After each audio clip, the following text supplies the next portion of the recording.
A long time ago, in a galaxy we're all very fond of. Light of the Jedi by Charles Soule. Anthony, are we part of a republic or what?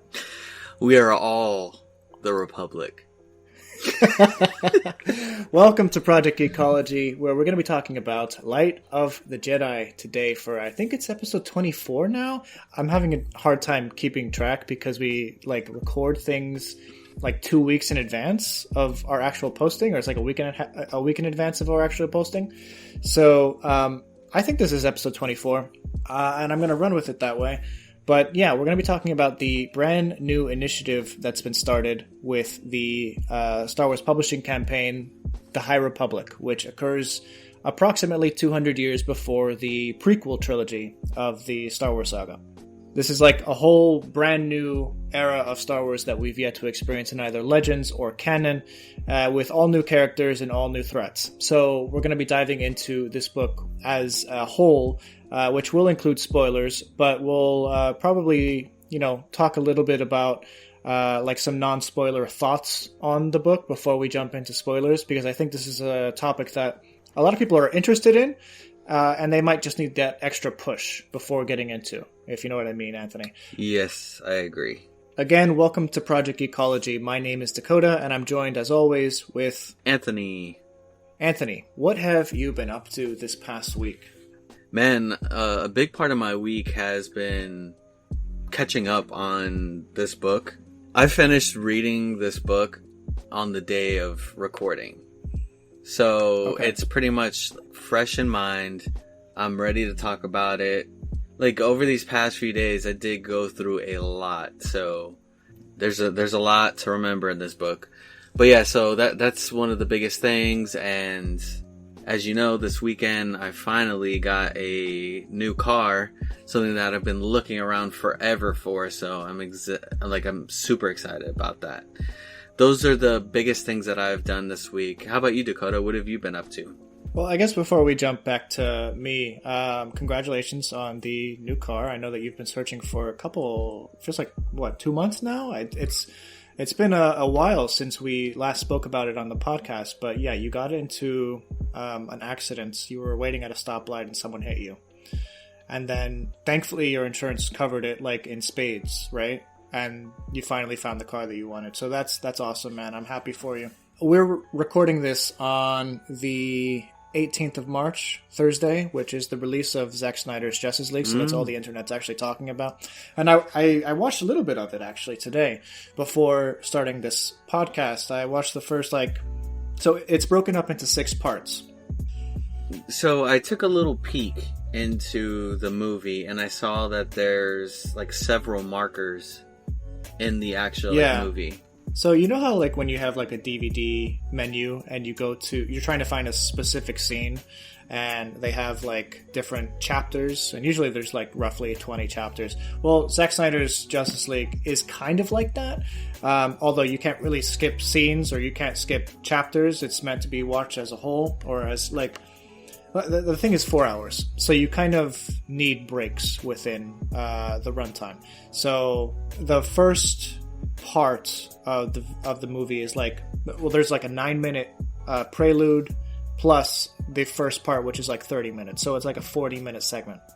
And then I'm assuming it's roughly 45 minute segments for each of the 6 parts after that. But I haven't finished, obviously. I'm excited to. What I've seen so far has been really cool. A lot of similar footage to what we saw in the theatrical cut with Joss Whedon. But it feels like a fresh take on all those scenes. And in some cases, it feels like a very fleshed out extended cut. Nice. So I'm happy for Zach. I'm happy that he has gotten this out to the world. Whether I end up liking it or not, I'm happy for the guy, because it seems this was his baby. He's been working on it for over a decade, starting with Man of Steel and stuff. So I'm happy that this is finally out in the world, and we all get to enjoy it in one piece. Right, and so far, I've been trying to stay, kind of steer clear of spoilers, but people have been kind of singing its praise. So the ratings on it are way better than what we got in 2017. Yeah, I don't disagree with that. I've so far found that I'm enjoying the movie much more than I did in 2017. Not that I disliked the movie in 2017.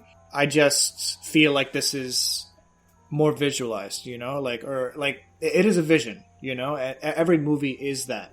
And it seemed like the 2017 version of it was visionless, if that makes any sense. Right. So I'm happy to see more of it. Me and Jen are going to watch a little more after we record this podcast. But yeah, nice. So and tomorrow, yep, I was about to say we have Falcon and the Winter Soldier coming out. At least the first episode.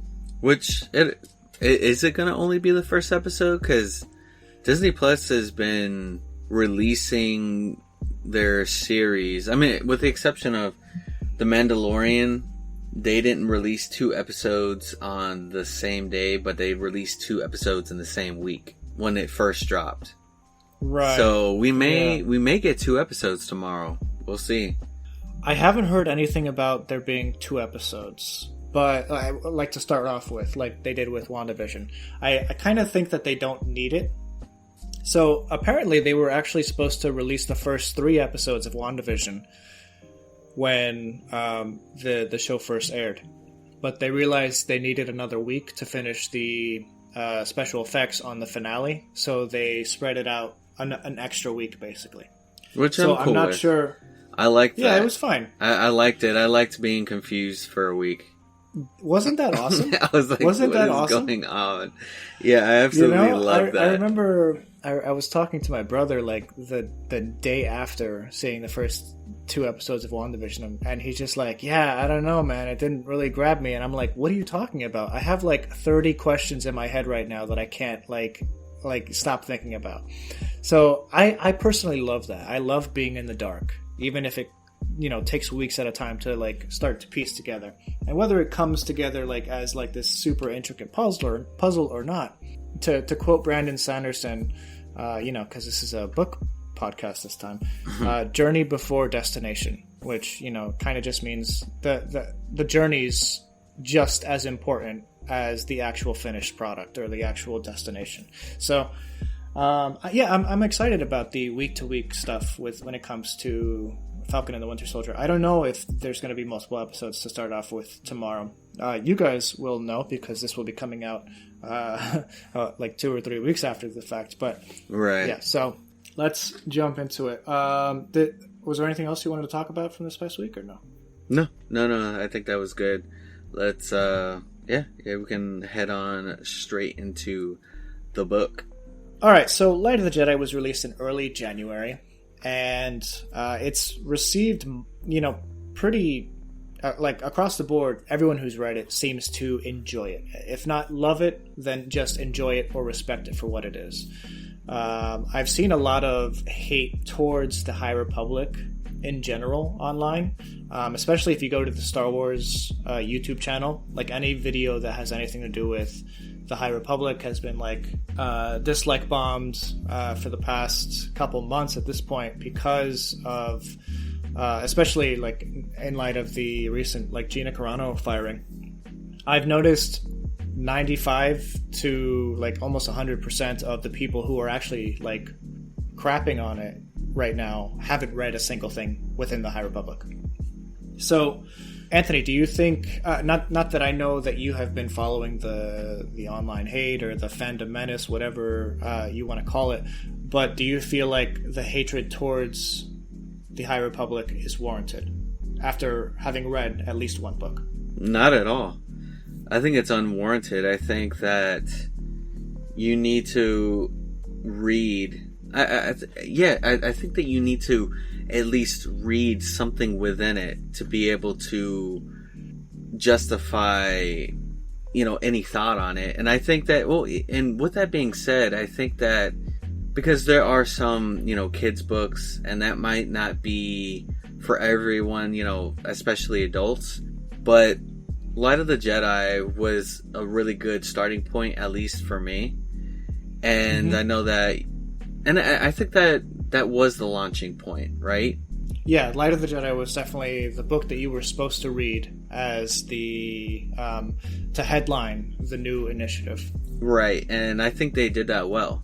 And so, if there's anybody out there that dislikes it and hasn't read it, give it a chance. It's worth it. And anybody that's interested but unsure, same. Read it.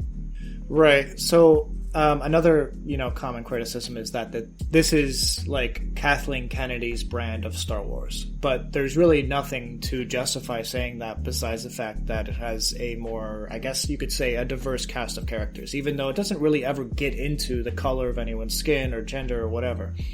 So I just want to get that out of the way, just in case there are anyone listening who is turned off by the fact that Kathleen Kennedy is still running Lucasfilm. Whatever you feel her politics are or her management of the Lucasfilm brand, I assure you she has literally nothing to do with the High Republic. I don't think she's read any of the books personally. So Probably not. Probably not, right? Like she's an executive at a big company. Like why would she be reading some publishing campaign for tie-in books that may never tie into the movies? So I want to just allay your fears in that respect. I don't think that this has anything to do with Kathleen Kennedy's Star Wars brand, if that were something that you were worried about.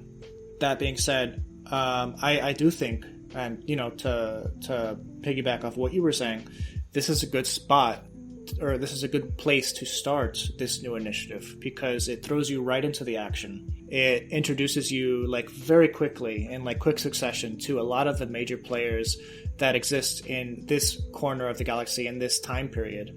And sometimes the book really delivers on that. Sometimes the book really fleshes out certain characters, but sometimes you can tell there are certain characters that are going to be more important later on down the line that don't necessarily get the limelight or the character depth that you're kind of craving from them. If that makes any sense. I don't know if you felt that way for any particular characters. We'll be back after a quick break. I hate talking. Do you love talking about any topic and are never frustrated during conversations? Then I Hate Talking is not a podcast for you. But if there are topics that you avoid, then listen to I Hate Talking. Do you know the definition of every word others use? I Hate Talking is not a podcast for you. But if you are curious about the definition and historical usage of words, then listen to I Hate Talking. Do you know about current events and other random topics? Then I Hate Talking is not a podcast for you. But if you enjoy conversations on a variety of topics, then listen to I Hate Talking. Listen to I Hate Talking wherever you get your podcasts. Episodes drop every Thursday. Listen, like, and follow I Hate Talking today. I think that the characters that I cared to know more about got their moment in the book, Okay. And I think that, we'll talk about that a lot more when we hit the spoiler part of this episode.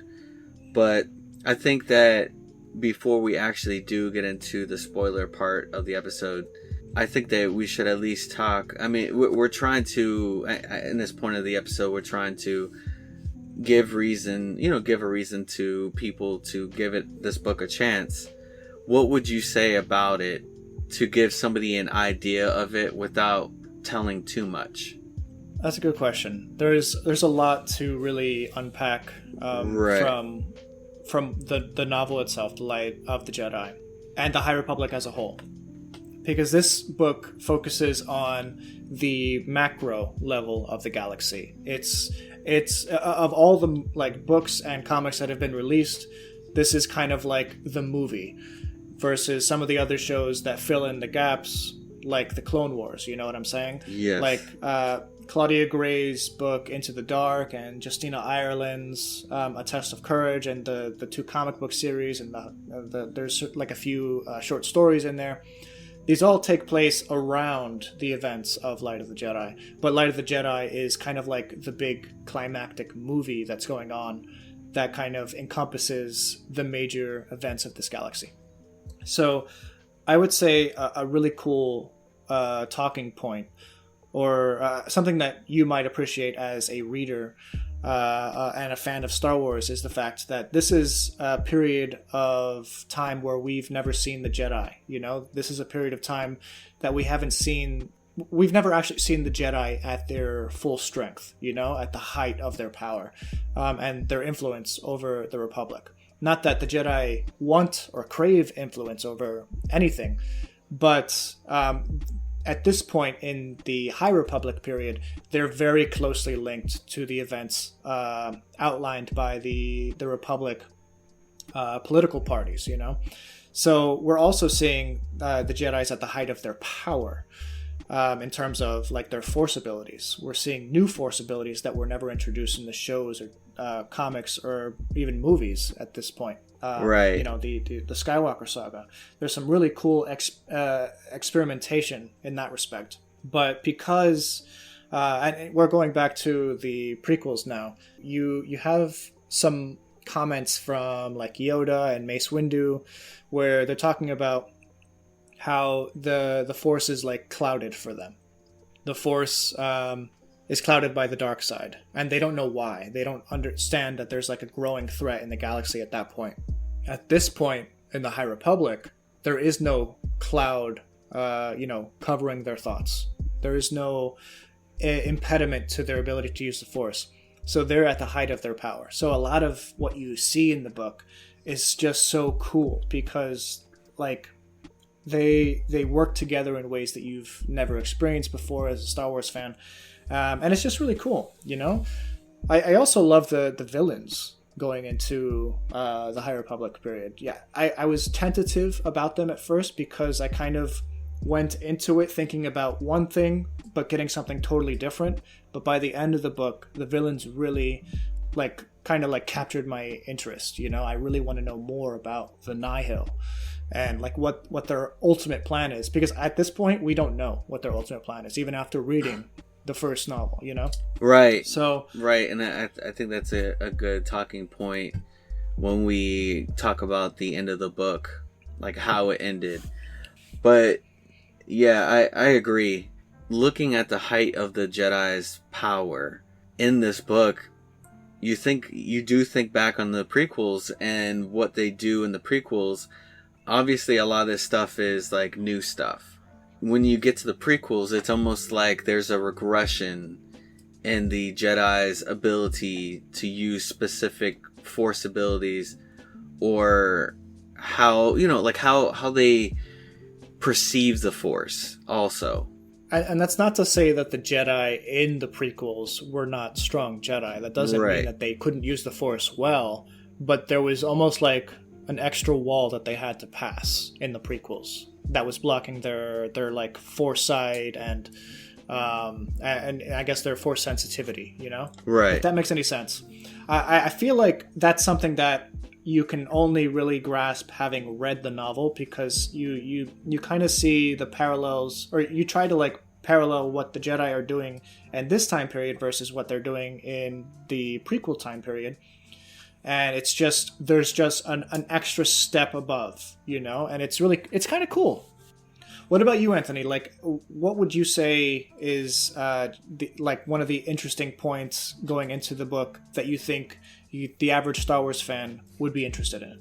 The interest, and something that you had mentioned, the interesting ways that they use the Force.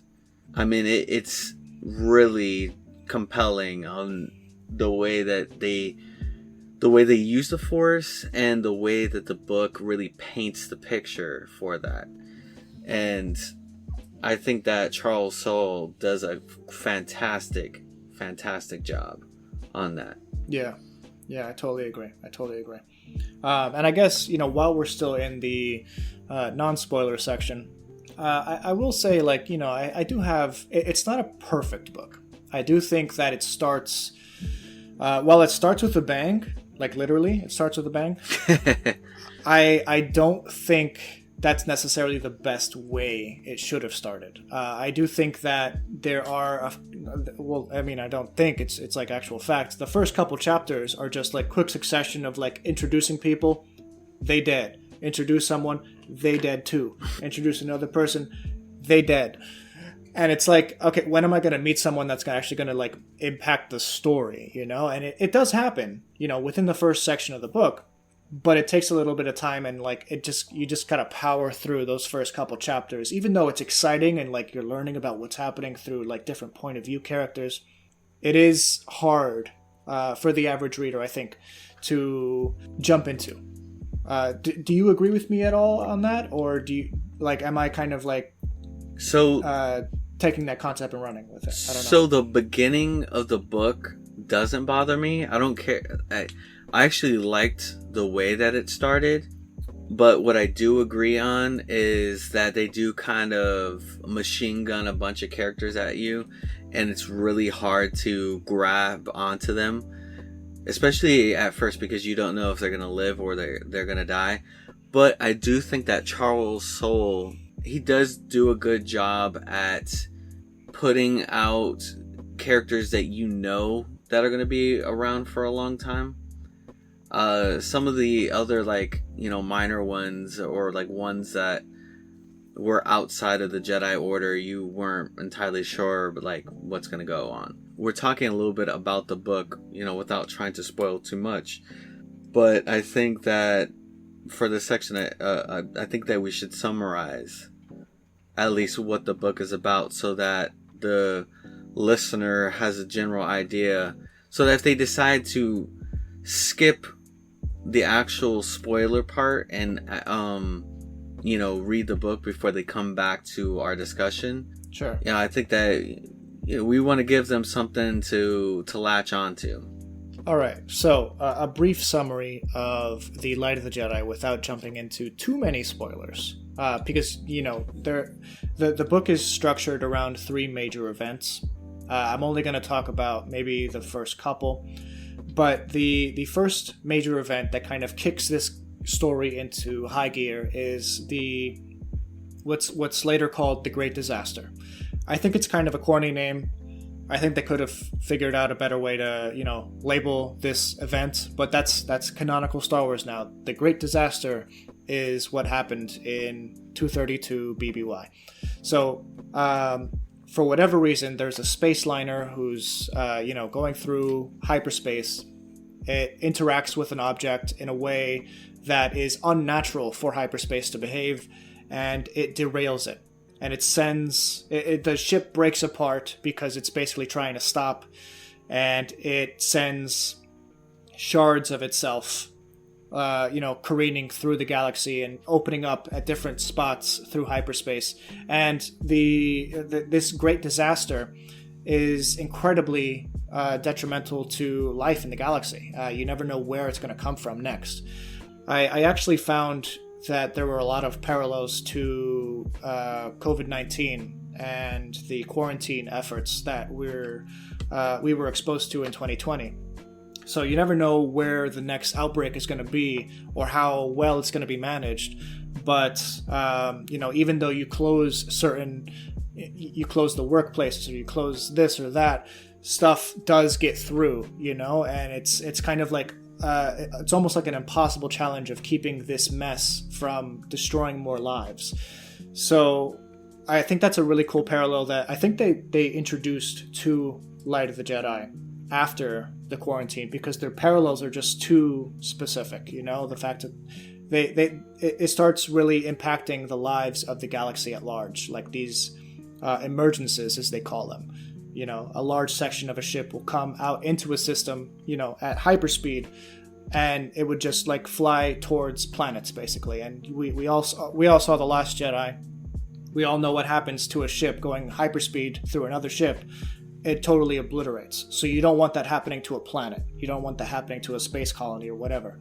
So this is kind of what the story revolves around, you know? The Jedi, thankfully, they're close by in the first emergence that happens in the Hetzal system, and they do their best to help. It doesn't help everybody, of course, because you can't help everybody. But what's great about this novel is the efforts that the Jedi make. You're always rooting for them. You're always hoping for the best, and sometimes it doesn't work out. I think that's probably as far as I'll go with you know, just a brief summary, because that really only gets into like the first part of the novel, actually. So I'm not going to go any further. Well, so I kind of want to give a snapshot, and that would be that, as we had spoken, this is the height of the Republic and the height of the Jedi. And you spoke about the disaster, and while that's a big part of the book, there's this new ominous enemy that's out there that eventually the Jedi have to face off on. And it's really cool because something that you mentioned earlier was that this book is like the movie of the Light of the Jedi, or the High Republic series.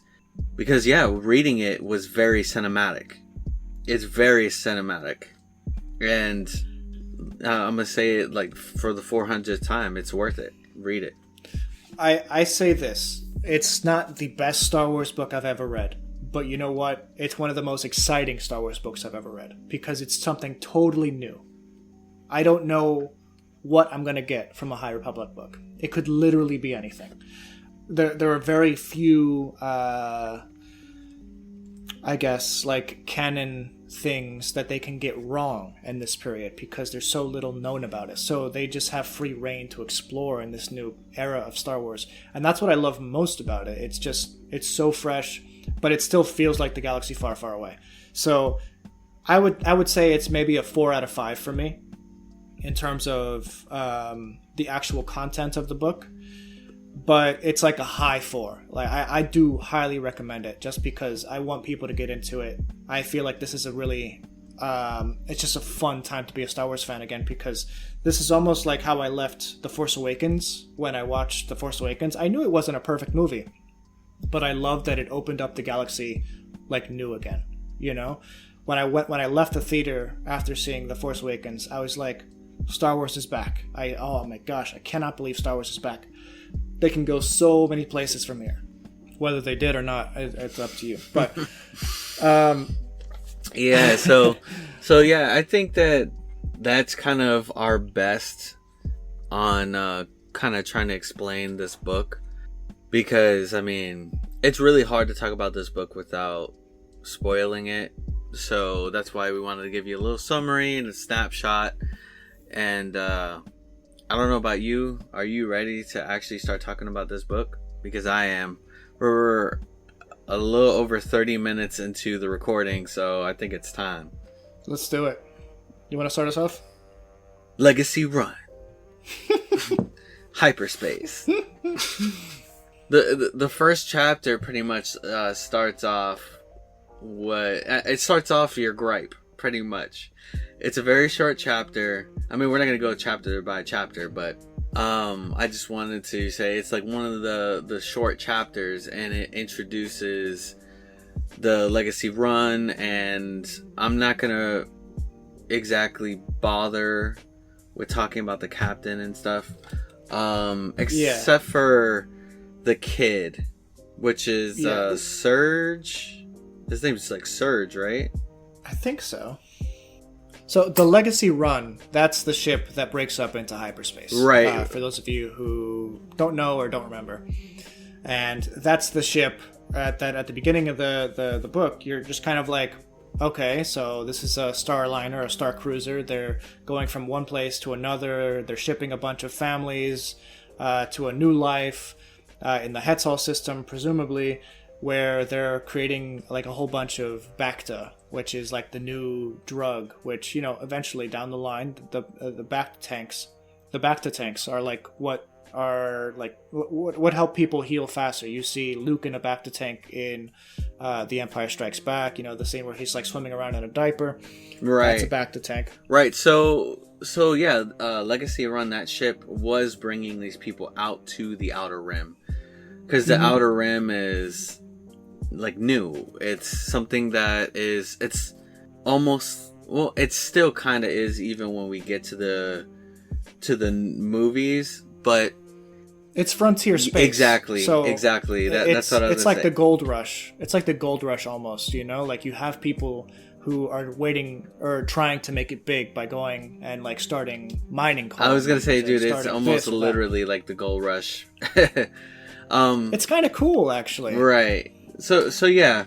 So the Legacy Run, it breaks apart not because it hits the obstacle that's in hyperspace. It's because the captain tries to maneuver out of the way, and the stress is just way too much on the ship because it's very old, and then the ship breaks apart. And I actually like the concept of this disaster. It's actually very cool on how they did it. What I like about it is that it tells you a lot about how hyperspace works normally, or how it's supposed to work. It's almost like a lane that you're traveling through in space. That's one constant speed that is 100% just you. And then another ship might be behind you, or another ship might be in front of you. But there's no way that there can be two ships interacting with one another, at least from what is known. Right. I like how they explain hyperspace a lot more in this book. Like, I mean, they really go into hyperspace and make it apparent how it's different from real space, which is when they're out of, that's what they call space when they're not traveling hyperspace. Yeah, so because of this hyperspace disaster, I'm jumping forward a little bit, and I'm going into maybe part 2 at this point, but the Chancellor of the Republic, Lina So has decided that she is going to close the hyperspace lanes, which is one of those parallels I made to COVID-19. The idea that you're going to close businesses, close the government, close this, that, that's impeding people's lives. And then you have pushback from other politicians on one side, that, you can't close hyperspace lanes. How are people going to survive? But right. But that's like later on she like closes it down. So yeah, before we, get into the politics, the aftermath of that moment, the first emergence is the Hetzal system. And this is where they really start rapid firing all these like random characters, like these guys and what was it? It was like a little mini like scanning station where they first scanned the emergence, and it like they didn't, like before they knew it was like right on top of them, and it just vaporized them. Right, and it like vaporized them, and it was like a whole like 2-page chapter just for them. But you know what? I really remember those 2 pages. I do. The guy's like talking about he's like, oh man, I want to go back to this bar and ask this woman out. This Twilight girl. Yeah. He's daydreaming about his like crush at this bar. And then, he's like about to leave work, and then all of a sudden this emergence pops up. He realizes it, and, all of a sudden he's just vaporized. And, his last thoughts are like, I guess I won't be going to see this person, whatever, today. And it's it's very short, sweet, and like heartbreaking all at the same time. Right. And something that's really crazy is that these objects, they're coming out of hyperspace, but they're still traveling at near light speed, or like, it's like it's still traveling so fast. So it's really hard to kind of fathom how fast it's going until you get to some of the other moments. But yeah, these pieces, they're making impacts all over the system, and that's where the governor of the Hetzal system, he pretty much puts out this alert because the station, something had put out an alert, and he wasn't too sure what it was. There wasn't enough time. The people didn't have enough time to actually input what was going on. So, right. It's there's a lot of misinformation at first. Right. It's very confusing at first. And then they start seeing all these like pieces, and they don't know what's going on. They're like, is this an invasion force? Are we being attacked right now? So it was like a mandatory evacuation for the entire system, which has never happened in this, at least as far as we know in Star Wars before. Right, so, like, right. You know, think about the people of this world. Yeah, sorry. The people of this world were just kind of like shocked. They didn't know what to do. Do we believe it? And first of all, there's not enough actual ships to accommodate all these people getting off planet. So just mass hysteria all over. Right, like try thinking of, you know, our solar system, like all the planets are having to evacuate, essentially. Like that's what it was. Right, and like half of us are trying to get into Elon Musk's rockets. Seriously, because there's not enough transports in the system to get everybody out. And so... Right. The end of chapter 3 is one of my favorite chapters. Actually, I'm going to go grab my copy of the book really quick. I'll be right back. No problem. All right, I do apologize. I don't know where my Light of the Jedi book is. It's not with my other High Republic books, but I will paraphrase what my favorite line is from the entire story. And it just gave me goosebumps because it's the introduction of the Jedi, you know? You get a call from, I think it's Avar Kriss, which is the main Jedi at this, in like this book, I think, is probably the main Jedi. And she goes, basically, like, the Jedi are coming. Help is on the way. And it's just like those simple words that just paint such a picture of like reassurance, you know? Right. The fact that it's not even like the police coming. It's someone who actually, it's like a superhero coming to save you, you know? And it's just one of the coolest moments and lines that it was just delivered so perfectly. Right, and also in this point of the book too, you're being introduced to a non-Jedi character named Kevin Tar, and I mean he's the brain, like he's like the super scientist of this book, but it's really cool what he does. Oh, and yeah. I mean, like in this book, he's this guy that he's linking all these satellites together to actually map out what's going on in the system, like as it's happening.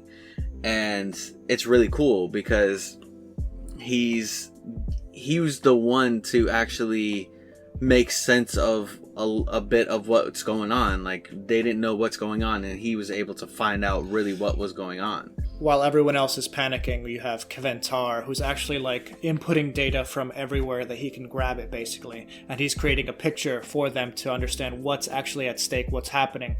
And what's great about that is that they use him later in the book. He becomes like a kind of a crucial character in the developing crisis. But let's get into the actual like Jedi coming in to save some people, shall we? Yeah, for sure. I do like Avar Kriss a lot. She doesn't get into the action too much into this one, at least like on the surface level, but this part of the book does introduce a lot of cool characters that I like Bel Zettifar and Loden Greatstorm. Dude, like that name, Loden Greatstorm, that is such a like high fantasy name right there. But it's also so Star Wars. You know, you think of like characters like Skywalker, you know, and Greatstorm doesn't sound so different from that, you know. Right. So I like that. So Loden Greatstorm is a Twi'lek male, and Bel Zettifar is a human male, and his Loden Padawan. Loden is the master, and Bel is the Padawan. So for a lot of the side chapters, or you know, point of view chapters, you're focused through Bel Zettifar's point of view, as he's like guided by his master, Loden Greatstorm, and they're one of the more endearing characters to the story because it's always, when you're learning about a character who's actively trying to better themselves, a character who's learning through experience or through failure, that's who Bel is. You know, right. He's that guy that you're trying to experience the galaxy through his shoes because he hasn't fully made it yet. He's not a full Jedi. There are things holding him back, but he's looking up to this fantastic Jedi Master, Loden Greatstorm, who to him is like he's a Jedi that he will always look up to because he's such a stoic character. He has such gravitas when it comes to helping people out, or the gravitas of his Force abilities. I love their dynamic a lot. Yeah, and when you meet them, it's awesome because you start. One of the cool uses of the Force in this book is in this part where they go to the surface of, I think, one of the moons of the Hetzal system, one of the moons that are like inhabited by people, and it's like the fruited moon or whatever, right? And so they fly around in these ships called vectors, and the vectors are really cool because they can only be flown by the Jedi, and there's a lot that could be done with them through the Force and with their lightsaber, which happens a lot more later on. But both Loden and Bell jump out of the vector instead of landing it, and I love that Loden, he uses the Force to slow his fall. Bell tries to do it, but he's unsuccessful. He gets caught by his master Loden, but that use of the Force was just so cool. Yeah, and there's a lot of levitation abilities in this novel that are kind of touched upon, and with like Avar is levitating because she's connecting every Jedi in the whole system. So she has a really cool Force ability. While she doesn't get into the action in terms of getting involved with starfights or lightsaber battles, she does connect all the Jedi through the Force. She has a special Force web ability where she can kind of connect the, not thoughts of Jedi, but like channel the motivations towards a certain goal of the Jedi. Right, it's like really strategic. Like, she can't influence the actions, but she can encourage them, kind of like, That's a good way to put it. Because there's a lot of coordination, especially when we get towards the end of this disaster. But something that I like is the way that she perceives the Force. And they talk about some of the other Jedi also in the way that they perceive the Force, but Avar perceives it as a song, which I found like really cool. I was like, man, this is a different way that the Force has been described. The Force has always really just been described as a Force, but this one was, the way that it was described, it almost made it seem tangible, like Bell, the way he perceives it is fire. Right. And you can kind of pull that thread a little bit and just imagine like because we've all been there where we're looking into a fire and it's almost like there's more to it than meets the eye. It's burning. You can see the coals moving around. You can there's a depth to it. So it's almost like you can picture like his you can really ignite a flame. You can make that fire bigger if you channel more fuel into it or whatever. When it comes to like music or song with Avar Kriss, you can really, imagine like a huge chorus of people, especially when she's, like combining the Force abilities of others to like for a common goal. Or I think Elzar Mann, he pictures it as the ocean, like a great ocean. A great ocean. That was really cool too. Because you can, like, all of these things, you're like, wow, there's a lot of depth to this understanding of the Force, right? Like, you're only touching the iceberg, and that's kind of like what the Jedi are doing in the prequels. They're only touching the iceberg, or the tip of the iceberg rather, when it comes to the Force abilities, but there's a whole sea of knowledge that they're just kind of glossing over. So that was a really cool addition to the canon that I really enjoyed. Yeah, because it's just something totally fresh, but it feels natural. You know, when you're thinking about what the Force means to these individuals who actively use it. Right. And yeah, I thought that was really cool. One of the Jedi that I really enjoyed, and I think you'll agree, I really love Burryaga. Oh yeah, Burryaga. Yeah, it's really cool. The Wookiee Jedi. You know, it's one of those things like, why have we never thought about there being a Wookiee Jedi? But while he doesn't get a lot of screen time, and he's one of those characters I think are going to be like bigger characters in future novels, I really loved everything that they had with Burryaga, you know? Right. It's interesting because he can't speak basic. He can't speak the common tongue, so there's very few people who actually understand him. So you're always listening to his thoughts while he's talking. Right. Or like his point of view. I applauded his master learning, was it Shriwook? Shriwook is their language, yeah.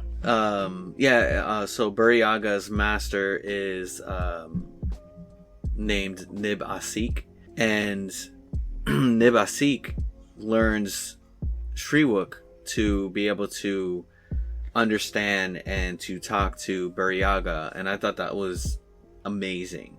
You know, I'm like, man, like this Jedi master took on this Padawan and made sure that they learn, you know, that they did what they could to be able to connect with their Padawan. That was really cool. I like that a lot. Yeah, it goes to show, like on the base level of the novel, it's interesting to know that, you know, that their connection between master and apprentice is strong. Right. But when you pull on that thread a little bit, when you actually dissect what that means, it's pretty profound. You know, you have a teacher who's willing to get on the student's level to help teach them, you know, but also teaching themselves along the way. And I think the best teachers are the teachers that will learn, or not just teach you as a student, but also learn from you. And I think that's what Nibasik was to Burryaga. Or is to Burryaga. I'm not saying that she's dead or anything. And was it Burryaga isn't just the only compelling Jedi that's there. There's also Skier, which is a Trandoshan. A Trandoshan Jedi. And they even go as far as to say how rare it is for a Trandoshan to become a Jedi because of how predatory they are. Right. And so I liked Skier. I thought Skier was cool. And Mikkel, which is an Ithorian. Yeah, there's some really cool like characters that you wouldn't expect to be or ever see Jedi. Yeah, right. And it's cool when it comes to Skier though. Like you were saying, I actually forgot. I forgot all about this, but it was really cool because they gave you lore about the reptilian race. The Trandoshans, that you didn't need, but it actually makes total sense, you know? And it explains why there's not a lot of Trandoshan Jedi. Right. Because it just goes totally against the light side of the Force. And I really like Skier, actually. If you ever get around to reading Cavan Scott's The High Republic comic book series from Marvel Comics, Skier is one of the main characters in that one. Oh, nice. It's funny because whenever they mention Skier, I can't help but notice. I can't help but picture Bosk. Yeah, I'm picturing Bosk in Jedi robes. But no, I thought that was pretty cool. And then yeah, like you get a bunch of these Jedi. And some of the species I can't remember. Another one being Teami, which has like a big role later on in the book. I mean, well, not huge, but I mean, still has like a moment with Mikkel.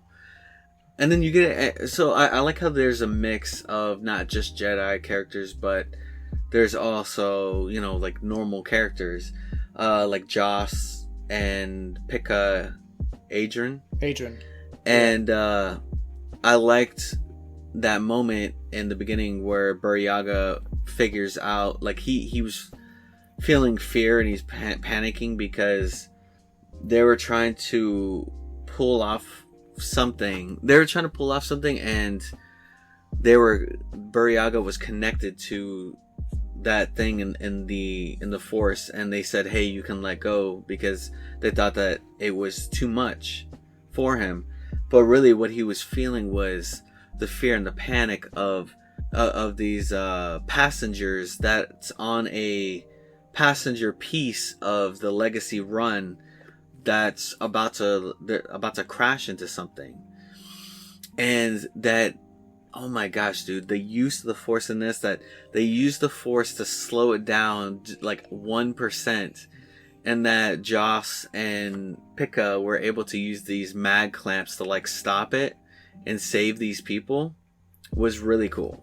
Yeah, so there was a lot going on in the first part, and I think we're gonna be stuck on the first part, not too much longer, but I think we're gonna be talking about that the most out of every part of the novel at this point, just because it is our introduction to this era of the world, and our introduction to most of these characters. What I like about, one of the many things I really like about this novel is the fact that they give each Jedi their strengths and their weaknesses. Right.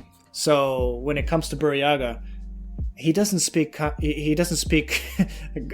basic, so he can't communicate with most people, but he's very strong when it comes to empathy in the Force. Yeah. He's really strong about feeling other person's emotions, and he can feel the fear even, almost a light year away. In one of the emergencies, he feels people inside the actual emergence, and that's what, without Buryaga, they would have just blasted it out of the sky. Yeah. And I like that each Jedi has their strengths, and together they make a greater whole than the sum of their parts. So let's end this little section of part 1, but I want to end it on the fact that Avar Kriss, while she's like in connection with all of these Jedi, they discover that there is a cargo ship, or at least like a fuel cell thing or carrier that's going into the sun, and they kind of like disregard it because there's no people, there's no life forms on board, but it's carrying I forget what it's carrying exactly, but for whatever reason, if it hits the sun, if it hits a star, I know what you're talking about. She senses something, and she sees a piece that's heading for the sun, and the people on the ship that she was on was, I think, the Third Horizon, and there was something about it that she didn't feel right about, and she told him to get a better scan on it.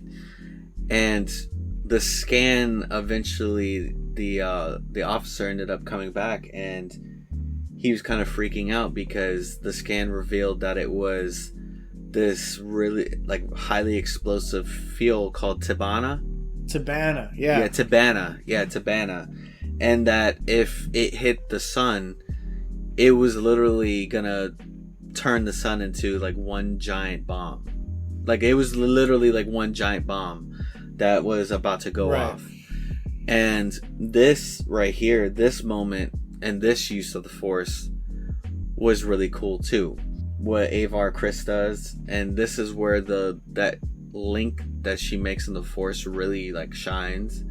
All the Jedi pull together, or like put their powers together, and they really like exert.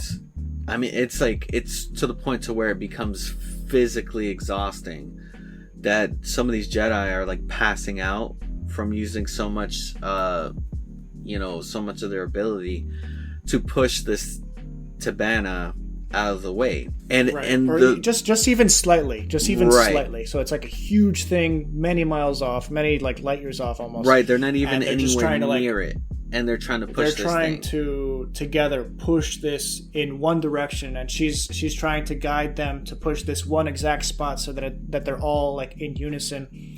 And while the first attempt fails, they try it again, and she calls to the Jedi like across the galaxy. So you have now like masters like Yoda and other people, who are also joining in. She didn't even notice it at first that the web was kind of widening, and then she like realized that. She started feeling Elzar Mann and his his effort into it. And it's crazy because after all this like effort, they push it out of the way and ultimately saving the system. But how that moment was so physically like exhausting to a lot of them. Like a lot of them like collapsed. Like you never.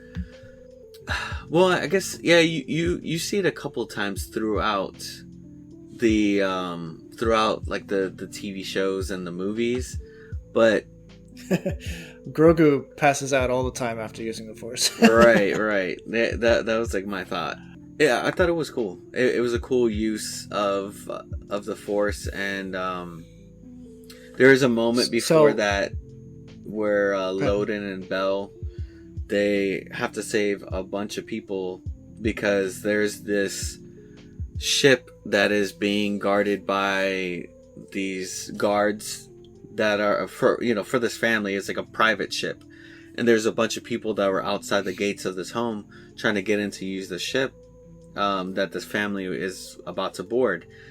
And so Loden and Bell pretty much have a face-off between the guards, and then these marauders kind of like show up, like these like bandits, this gang, and because everyone's trying to get off right planet. Everybody's trying to get off planet, and this gang shows up, starts trying to shoot everybody up, and at the end of that, obviously Loden and Bell save everybody, and Loden uses the Force to just like blow the gates like wide open, just like, I mean, like they said that like it almost came off the hinges. Well, what I like about that scene, and it shows his grasp of levitation and stuff very well. Oh yeah. The guards and the marauders, for whatever reason, team up against the Jedi, who are trying to be like the peacemakers, and he decides to just lift everybody up 30 feet and just drop them. Not enough to like kill them, but enough to like seriously just like stop them from fighting anymore. Right, the precision that he had to be able to single out those people in the crowd, because they went into the crowd. Yeah, he picked them up and dropped them, and pretty much broke their legs or whatnot. That was a cool moment. But yeah, all right, we're getting stuck. We're already like over an hour into this podcast. Let's move forward a little bit. So, part 2. We are maybe a week out of the Great Disaster. The Jedi were able to save the at least that section or that system, Hetzal, from like total disaster. But actually, you know what? We can't even start part 2 yet because we haven't even talked about the Nihil. Yeah, I was gonna say at the end of part 2. I mean, at the end of part 1, you get your intro to the Nihil. Yeah. So the second emergence happens. We assume it's the second one. They don't actually say it, but it's another emergence where part of the Legacy Run is like jettisoned into another star system, Abdallus. And yes, the Abdallah system, and this happens, and the world is devastated. Many hundreds of thousands of people are like killed and like displaced. And who comes to save them? Nobody. The Nihil come, pirates essentially, who believe in nothing and just want to take what they want and like use what they want and have no responsibility.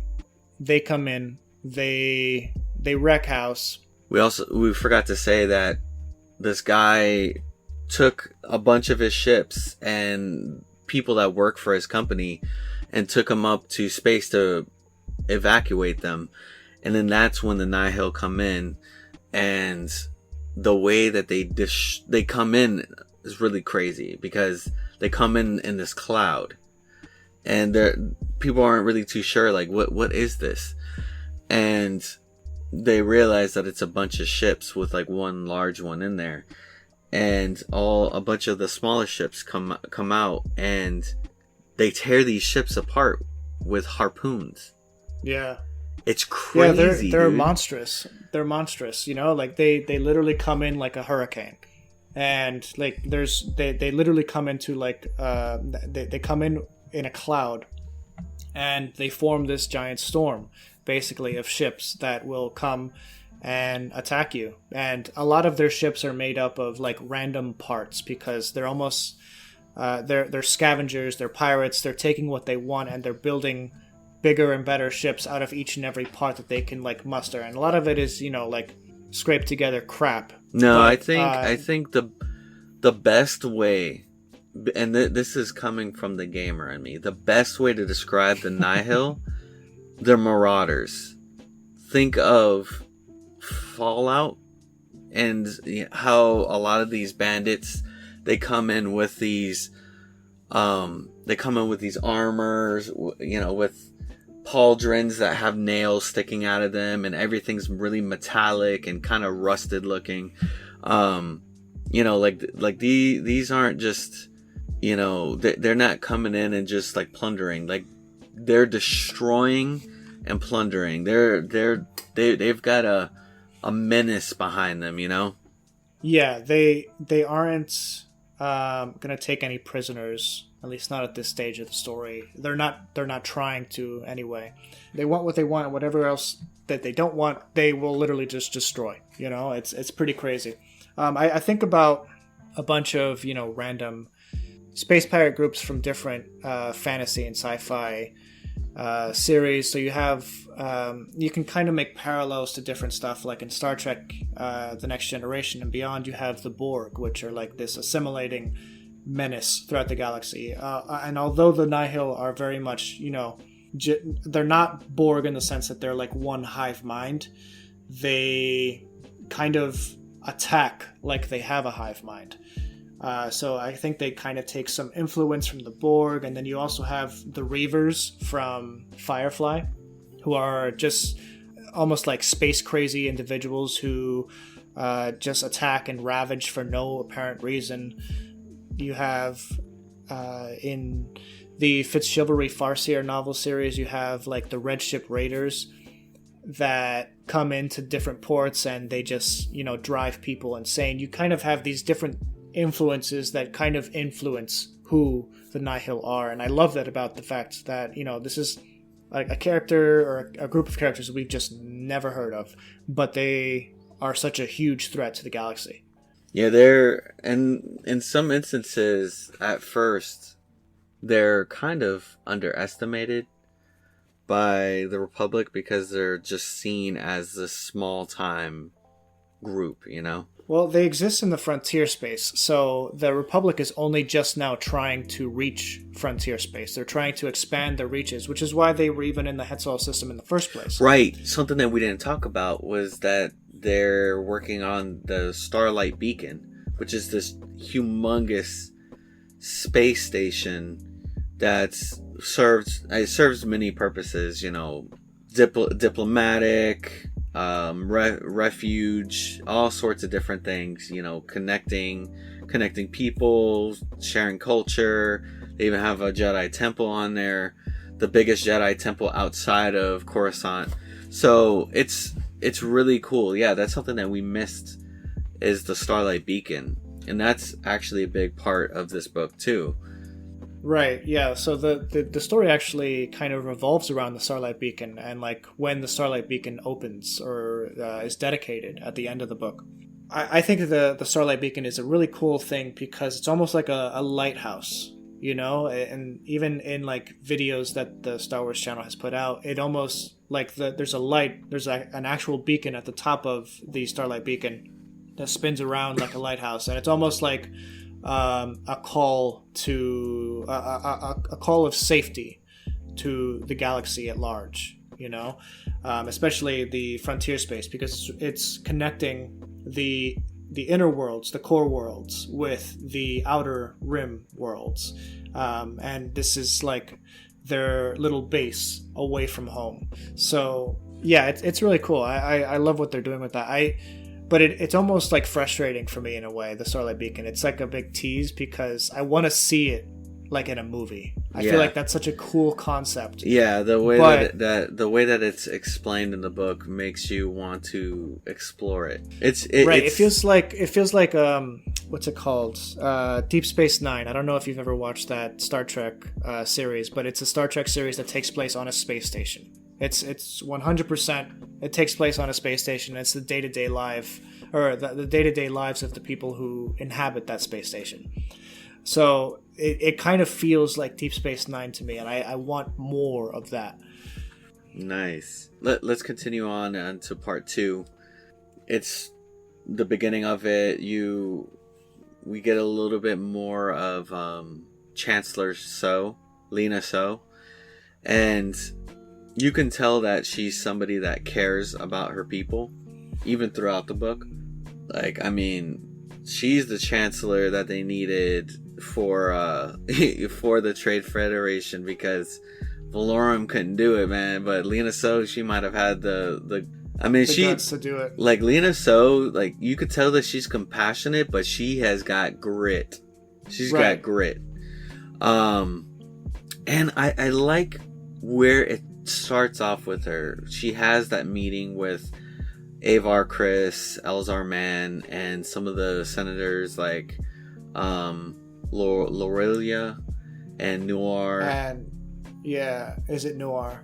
And they do it in this area that has the peak of the summit that is from the planet's surface. And it's cool because it talks about, that's like the first time you really get a piece of Coruscant's surface, or really think about it, Yeah, so Coruscant is, as you guys already know, it's a city that is it's a planet that's 100% a city. But what happened before it was a city, and that's what the book kind of starts to talk about. And this is like the symbolic peak. It's the highest point in all of the natural Coruscant world. And it's almost like they've stopped building new levels at this point, so that they can. It's almost like a symbolic gesture of not like totally overrunning the world's natural terrain, I guess. Does that make sense? Right, and she talks about how the Republic has changed hands with various different types of governments, like empires and such. And that each government has pretty much kept it that way. And it's cool. It is very symbolic in the way that part is described.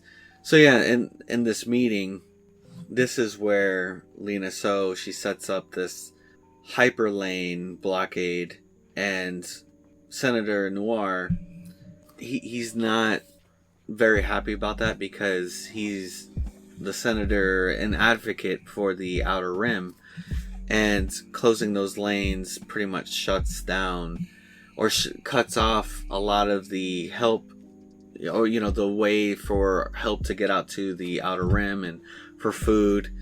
And so he's very resistant on it. But this is where they discuss to figure out what happened with Legacy Run. Why did this thing happen? Was it an attack? What caused this tragedy? And their set date to figure this out was the opening of the Starlight Beacon, which from this event in Coruscant is 30 days out from the dedication. Like, I think they actually say 30 days until the dedication of the Starlight Beacon.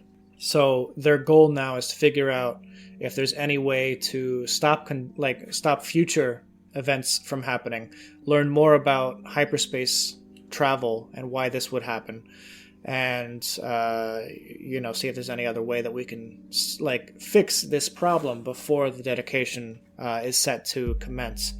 I really like the back and forth political struggle between Lena So and Is It Noir, because it's not an unnatural conversation. We saw it last year a lot, and both parties are right and both parties are wrong, and there's no 100% answer.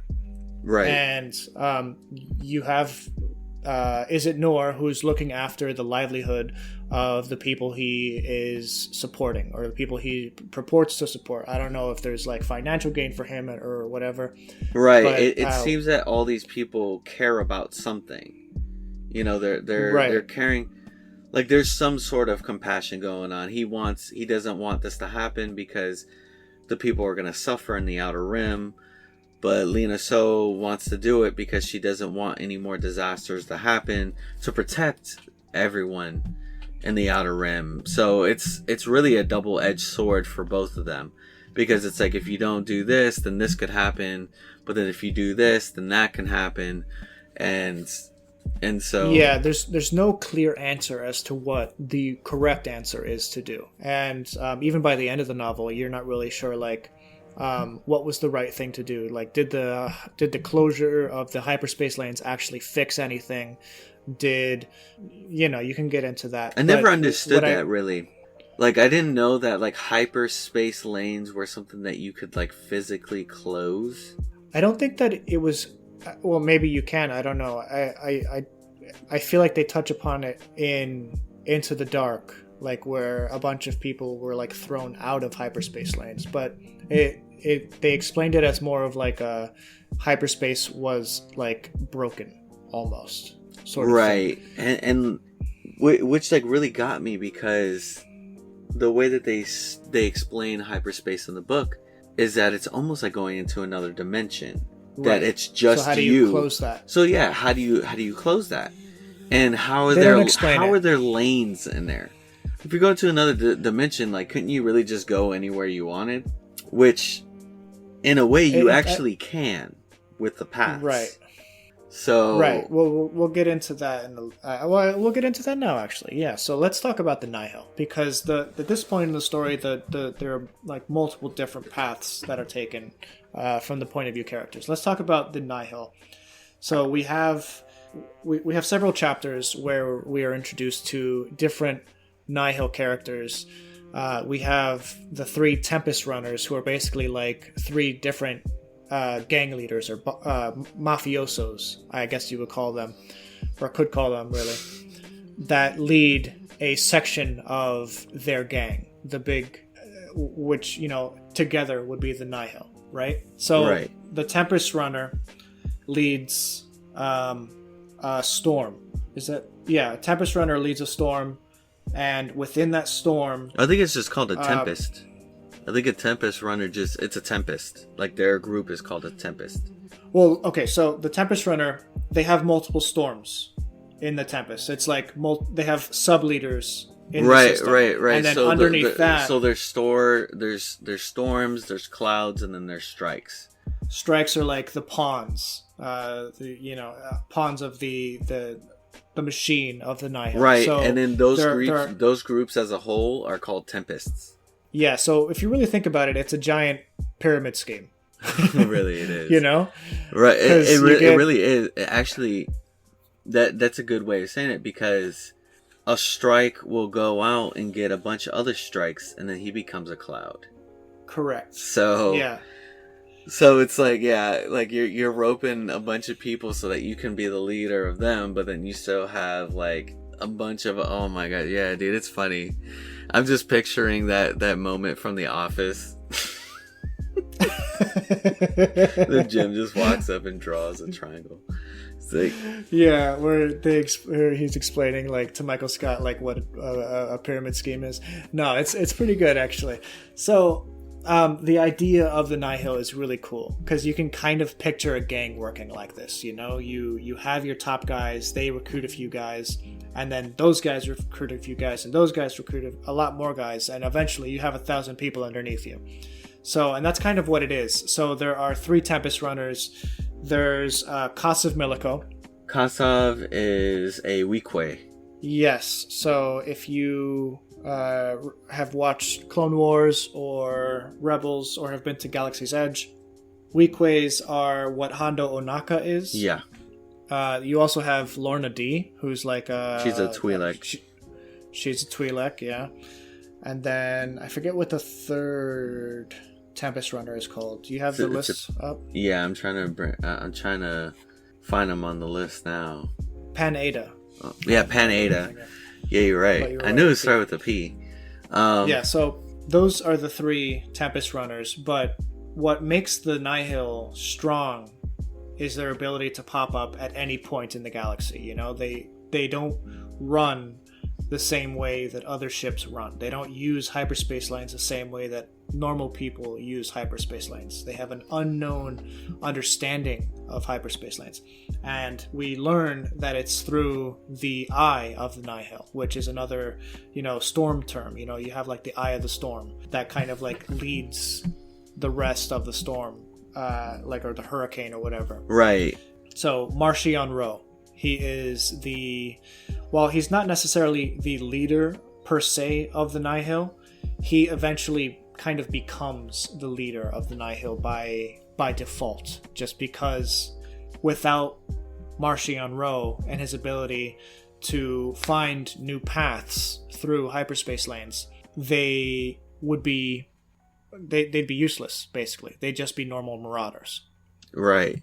And they say that a couple times also, on how the paths have taken them from just being another marauder group out in the Outer Rim to making them something that others are terrified about. Yeah, absolutely. There's so much about the Nihil that I really, really like, because it's just such a fresh take on the idea of space pirates. I love the irreverence that they have for they have a reverence for their leadership, but it's also, they're all very selfish beings. They're all very caught up in their own wants and needs. Right. So they're subject to the failings that, normal people would have if they were so, slavish to their desires. So I kind of like that about them, because you never know what to expect from them. You never know what you're getting with the Nihil, because at the end of the day, they're just extremely selfish and lawless individuals. So yeah, and they even have that whole cutting out the weak. Remember one of the storms had one of his groups messed up on one of the ships at the Abdallas raid, and one of the ships blew up. That the person that messed up died in that moment. So, but they were like, somebody has to answer for it. So somebody got thrown out into space to cut out the weak. It reminds me of that scene in Guardians of the Galaxy. I think it's 2. Yeah, Guardians of the Galaxy 2. Yeah, so the Ravagers in Guardians of the Galaxy 2, they had their little mutiny session where they're just throwing random people who were, faithful to the previous leader. I forget his name all of a sudden. But anyway, yeah, and they're just they're waving at the people outside the airlock bye. It's so ridiculous, but that's kind of what the Nihil are in this instance. Yeah, and they're totally you think that they might have a little bit of heart to them occasionally throughout the book. You're just all right, they're kind of just people.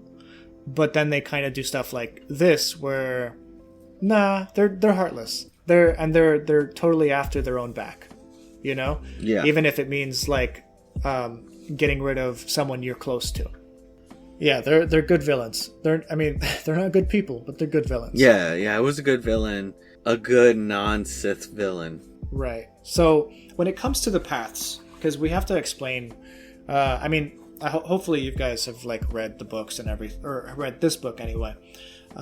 We're just gonna, one of the great things about the podcast, Anthony, and I think you'll agree with this, is that it helps us solidify scenes and moments and dig deeper into what they mean, that isn't necessarily apparent from the source material, from the movie or from the show.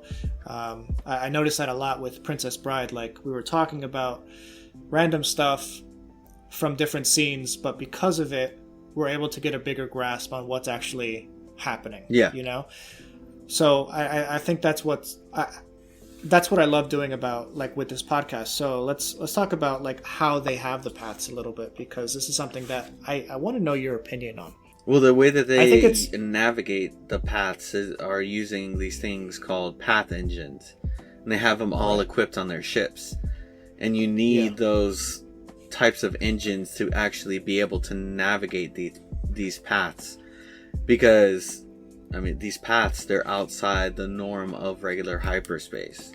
And how they get the paths is like equally, if not even more interesting. So, Marchion Ro and his father, who is dead by the time of this novel, but previously, like, he was the leader of the Nihil, and he used the same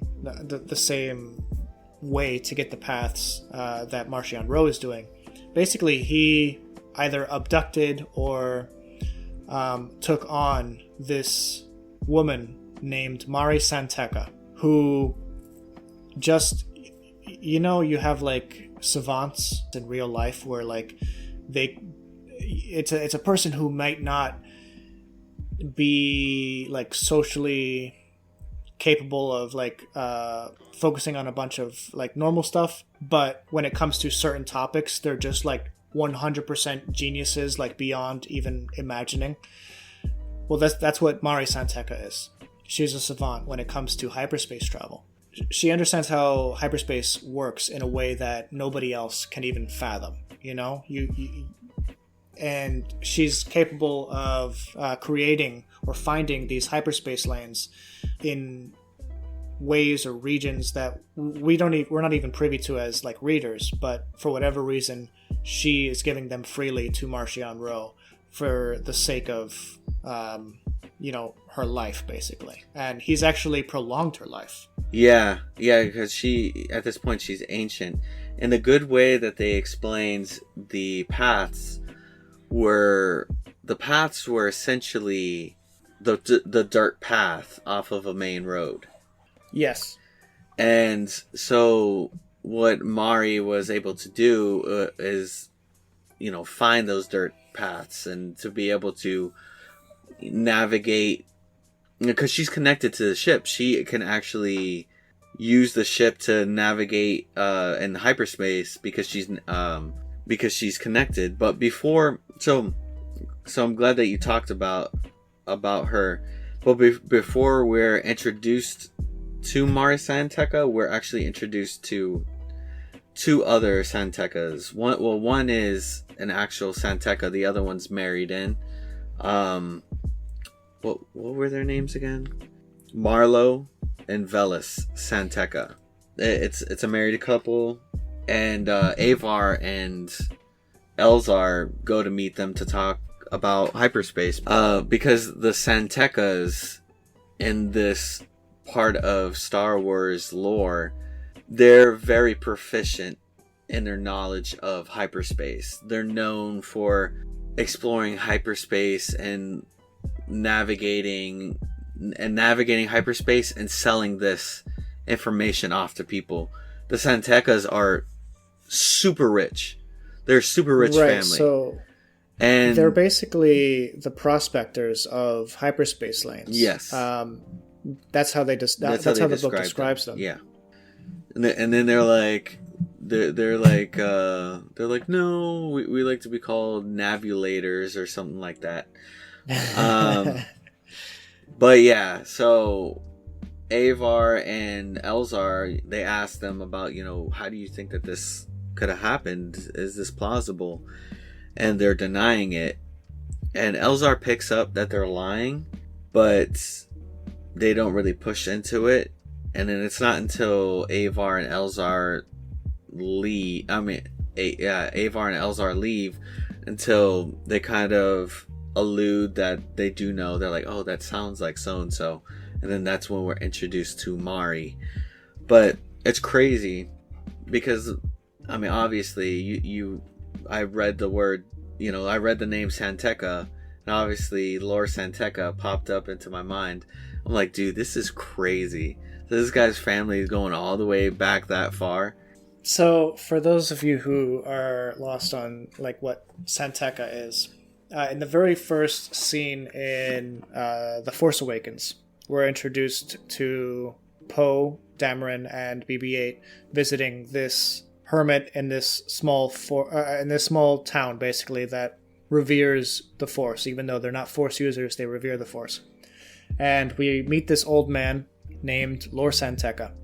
And for whatever reason, he has the missing piece to where Luke Skywalker is. He knows the hyperspace lanes necessary to reach Luke Skywalker. I don't know. The book never, or the movie never explains why he has that knowledge, or why he has the missing piece to that, why Luke Skywalker gave him that, or if he figured that out on his own. We don't know.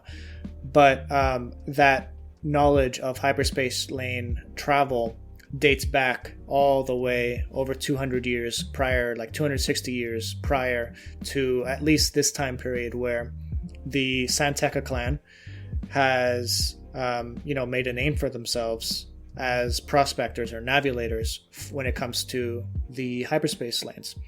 And the most proficient of the navigators, if you so choose to call them, would be Mari San Tekka, because it's almost like it's kind of hard to explain, but she's know how, a genius like, when you're in it. Yeah, she's a genius. She's a savant. But when it comes to, I'm trying to figure out, you know how sometimes you'll play a video game so long into the night that it starts becoming daylight, and it's almost like you're drained, but you can just keep going. You can just, you're so in the zone that you can just keep moving. That's what Mari San Tekka is when we first are introduced to her. Like she's been like literally at it for a week, just going through hyperspace lanes, or finding new paths, and she's so in tune with the hyperspace realm that it's almost like coming out of that is almost like a shock to her, you know? And Marchion Ro is simultaneously trying to keep this woman alive, because he knows that with Mari San Tekka's death, new paths are ended. Even though like she's found thousands of paths that they'll use like even after her death, he still wants more, you know? And I guess that's like part of the Nihil way. They're greedy individuals. Right. Well, he has the archive, and then sometimes he needs them for like specific missions and stuff. But yeah. Well, so her coming out of it isn't necessarily a shock. What makes it a shock is that it's literally a shock, because Marchion Ro shocks her out of it. Yes, you're right. Yeah. And like when he did that, I'm like, yo, this guy is like, he didn't seem so bad at first, but like I was like, man, this guy is mean. Like he shocked her into a stroke or into a seizure. That was. And she seems like a very nice person. Yeah, you know? Yeah. Think of like the Muriel from Courage the Cowardly Dog. Like she's like a nice old lady, and that's a good way to put it. She thinks that, you know, what she thinks is that she doesn't know what's happening. She just knows that she's helping somebody out, and she does know that person's making money off of it, but she doesn't know the terrible things that are being used with her paths, you know? Right. Yeah, she's totally oblivious to the actual intent of it. But it is the relationship between Marchion Ro and this. You have to like imagine that she's like probably like 120 years old or something crazy like that, based on how they describe her. Right. I mean, even Marlo and Velas were kind of like, there's no way. There's no way. Like she would be ancient. Yeah, so it's really interesting. Like he is trying his best with like the most modern technology possible to keep her alive, but he's also so bent on power that he's just abusing this woman for all that she has at the same time. And it's frustrating, and it's scary, and it's like very engrossing at the same time, because it's like, this is just weird and bizarre, but I want to know more about like what Marchion Ro is up to. Right? And like, I mean, this dude, when he shocked her, like he was shocking her.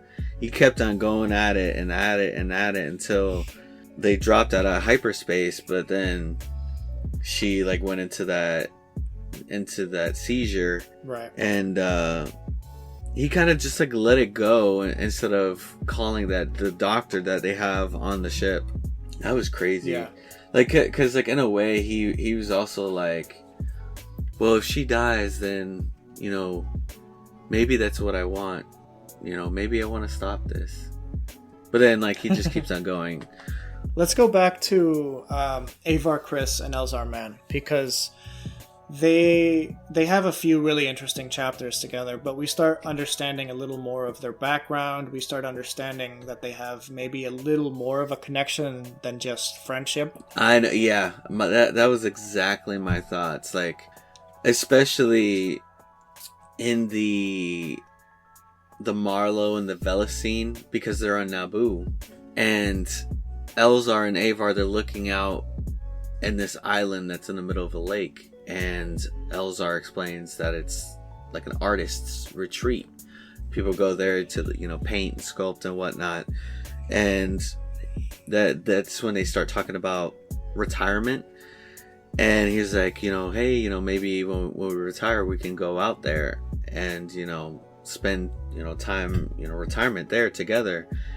And Elzar Mann, like, you can like there's a very like flirtatious tone to him, and Avar doesn't really resist it. Yeah, it's bizarre, because we know that Jedi are not supposed to form attachments, but they're kind of like towing the line almost. Yeah, they are towing the line, and it's interesting because there is clear tension there, whether romantic or sexual, or whether they don't even know what it is, you know? So there's tension there that they don't neither is fully capable of getting into, but none are pulling away from, per se. And there's a few chapters with them, and even by the end of the novel, like jumping forward, there's a scene at the end where, you know, Avar Kriss is destined to go one way in the galaxy, and Elzar Mann is destined to go back the other way.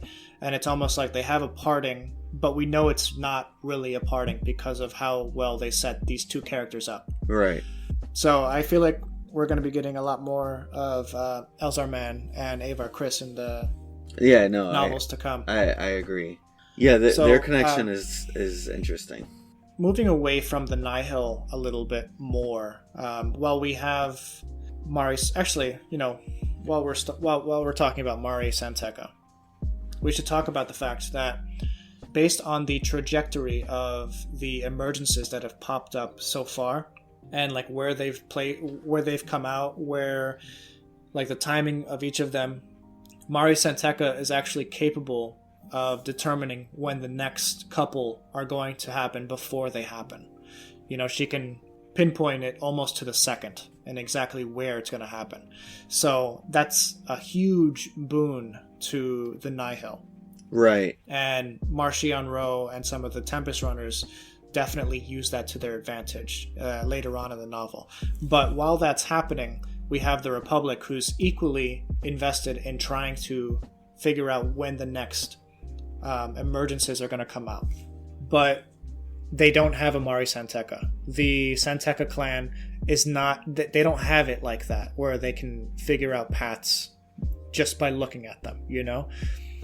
And right, the Santecas that are still around, they don't have that almost magical power to navigate right. You know, yeah, exactly. What was the intern's name at the beginning of the novel that helped them out with the first disaster in Hetzal? He was the one who was like linking all the satellites together to like merge a picture. Oh, Kevin Tar. Yeah, Kevin Tar. He ends up like coming up with the idea that if he gets as many droids together, yeah, these Navi droids, that he can, you know, start to make like a supercomputer of sorts that will predict future occurrences. But he needs like a crazy amount of them at this point. And I think he needs like 50,000 or 60,000. The more the merrier. He asked for like 100,000, and he ended up he ended up with like 50 something thousand. think it was like 56. Yeah, it was like, and then some, and then in the hundreds, and he was like kind of freaking out because he's like, man, I don't know if I'm gonna be able to pull this off. If they couldn't get me the 100,000 droids, I needed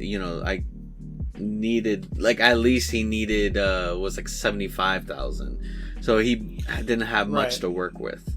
So this comes out to like being one of the cooler scenes in the book for me, at least in terms of like, it's new, it's fresh, it's like something that we've not seen with Star Wars, but it's like an interesting concept, and it starts to play towards Elzar Mann's strengths in the Force. We find, or like earlier in the novel, we learned that Elzar Mann is very experimental when it comes to his use of the Force. What that means, we don't know yet, but when Keventar is setting up all these droids on the field, he's worried that it's going to start like overheating, because when you put a bunch of computers next to each other working overtime, working at max capacity, what do? They overheat. And he hopes that the wind will help alleviate some of the strain of the heat that's going to be building up and so on. But as the computer, like the supercomputer of all these thousands and thousands of droids starts going, and they start like mapping out one disaster after another, and one emergence and another, some of the droids start crapping out because it's overheating to the point of, right, breaking down. Right, exactly. Elzar Mann and Avar Kriss, they kind of they go up to him because he's freaking out, and they can feel the tension coming off him because he realizes that he's Keventar, that is, his like life could be coming not to an end, but how like when we as humans put all our hopes onto singular events, like when we're living wholly in the now, we can become devastated when it goes wrong. Right. When a massive failure happens, for him, it's the end of it's like the end of the, I almost said world, but end of his life, like his professional life, and right. And so he's like freaking out because a lot of droids, and he's trying to cool it down with these pill droids that are they're shooting out coolants because he has different like modules or like different sections, and a certain section he has like, it had like 3 stages that he had to get through. Right. One was taking all the data and mapping out I think like the emergences themselves, and then mapping out shaping the actual emergences that happened. And then the third one was predicting future emergences, and he needed a certain amount of droids to be able to finish it completely, and he was losing droids by the minute. He was losing like hundreds. And so at this point we start getting some Jedi interference. Not interference in the sense of like they're trying to stop them. Assistance, that's the right word, yeah. They Elzar Mann and Avar Kriss, they realize what's wrong and that the field is overheating, and you even have comments from like Senator Noir where he's just like, is it supposed to be this hot? Or stuff like that. Yeah. So you start getting some more experimental sides of the Force. So Elzar Mann, I guess he would need a pretty good grasp of like how weather works in whatever planet they're on. But whatever he does is really interesting. He kind of coaxes the Force to lift the hot air up into the sky so that it causes some sort of precipitation to fall down on the droids, and Avar Kriss kind of helps him coax the Force to do what he wants it to do.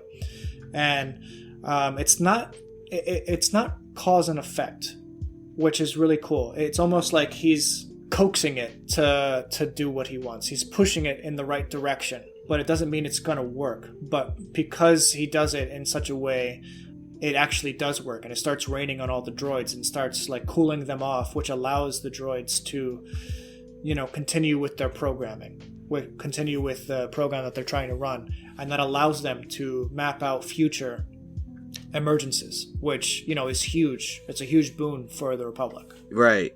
At this point, one of the things that they're trying to search for is the bridge that has the flight recorder so that they can see what was the last thing that the Legacy Run had seen right before the great disaster. And yeah, that was a cool moment. That was one of the really cool displays of, you know, Force ability.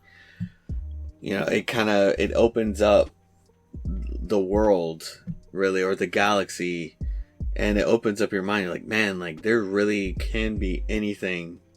Like, I mean, they really can do anything, you know, with the Force, which is really cool. So we're coming up on 2 hours on our recording, so we should really start wrapping this up a little bit. I know, we didn't even talk about Alfrona. We didn't talk about Alfrona, so we're going to jump over to Alfrona now. So one of the interesting things about Alfrona, I found, is that it doesn't take place chronologically right next to the rest of the novel. Like, they space the chapters in Alfrona out throughout the novel, but really it only happens, like, the events in it only happen near the end of the rest of the events in the novel. And I was trying to, like, map it out in my head as I was going, and it confused me when I first listened to it, when I first read it. But Alfrona is interesting because that's where Bel Zettifar and Loden Greatstorm are stations with a couple other Jedi. Indira and the, like, older Jedi. I forgot his name, though. But, like, I mean, pretty much, like, the Jedi version of Alexander the Great, pretty much.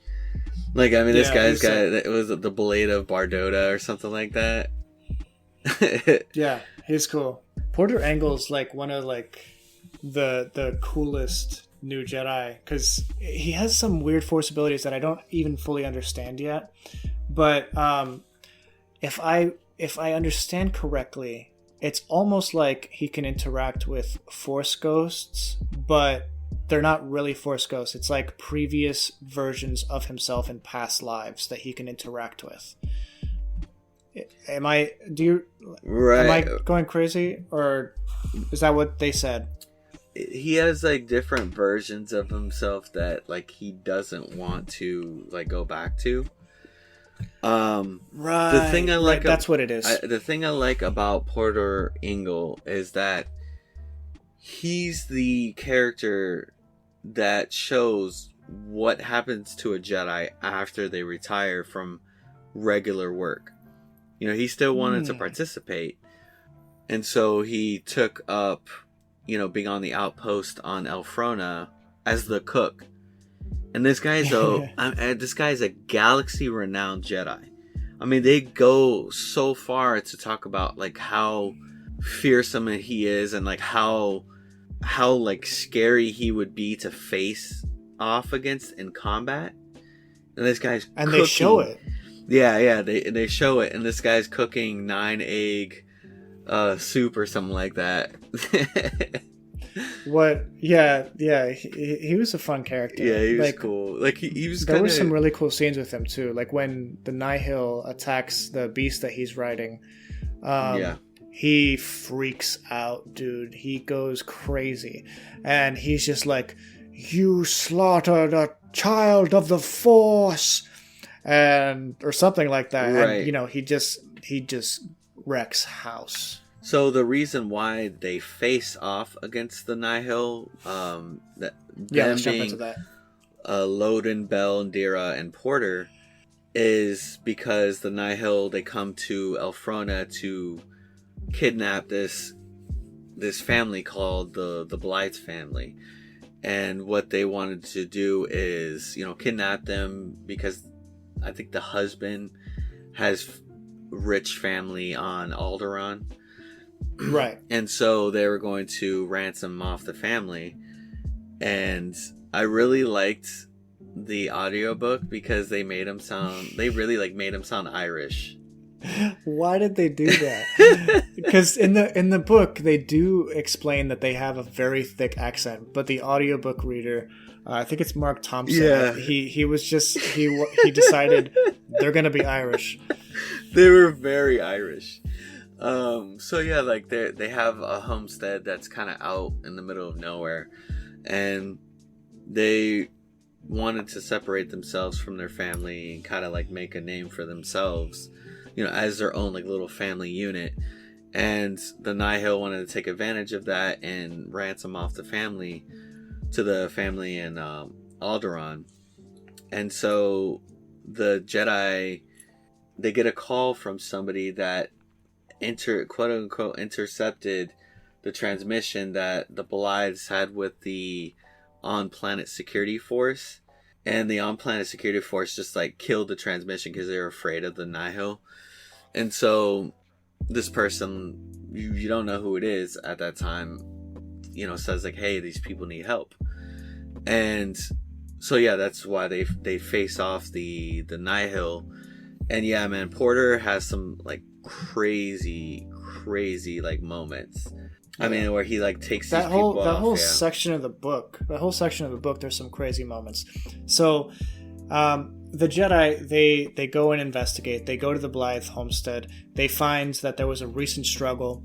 They take some of their steeds. What are they called? They're like they're cool. Steelies. They're like magnetic steelies. Yeah, they're like magnetic horses that because the Elfrona is such a magnetized world, it allows these horses to be like perfect for, you know, pulling stuff, because they can like walk up mountains because their hooves like actually like are magnetic. So it's a really cool concept. Right, they wouldn't be able to fly through it because of it would interfere with like the ship's systems and stuff. So that's why they used the Steelies to yeah. But yeah, that was a crazy chase, you know, because they're like chasing them down. And yeah, Porter Ingalls Steely gets killed, and because the two Nihil set up at like in an ambush, and yeah, Porter pops off. Like, I mean, he's jumping like super high, and you know, like I'm picturing an old man doing this. I'm picturing the Yoda scene from Attack of the Clones. You know, where like he just goes crazy. My favorite part of the interaction between the Jedi and the Nihil are like when they're chasing them down. Loden Greatstorm grabs like this broken cannon that's in like the I guess it's like the cargo hold of one of the Steelies, or I think it was one of the Nihil's cannons that like broke down. No, it was so they went into the homestead on this vehicle. I forgot what it was called. That was specifically engineered for Jedi, and it was a vehicle that navigated on the terrain because they couldn't fly. It was one of the weapons on their systems. Because remember, the reason why he takes the cannon off of this ship is because while they're investigating the homestead, there's these things, and oh dude, it's crazy that they have this. I'm like, man, like they really thought up really cool things. The mole mines. They're mines that mold like they dug through the ground and would pop up and explode. And one destroyed their like little ship that they, you know, or like the little like land speeder thing that they had, or whatever, yeah. And yeah, so Loden, he picks up the weapon from that. The reason why I remember that was because Loden puts his lightsaber into it.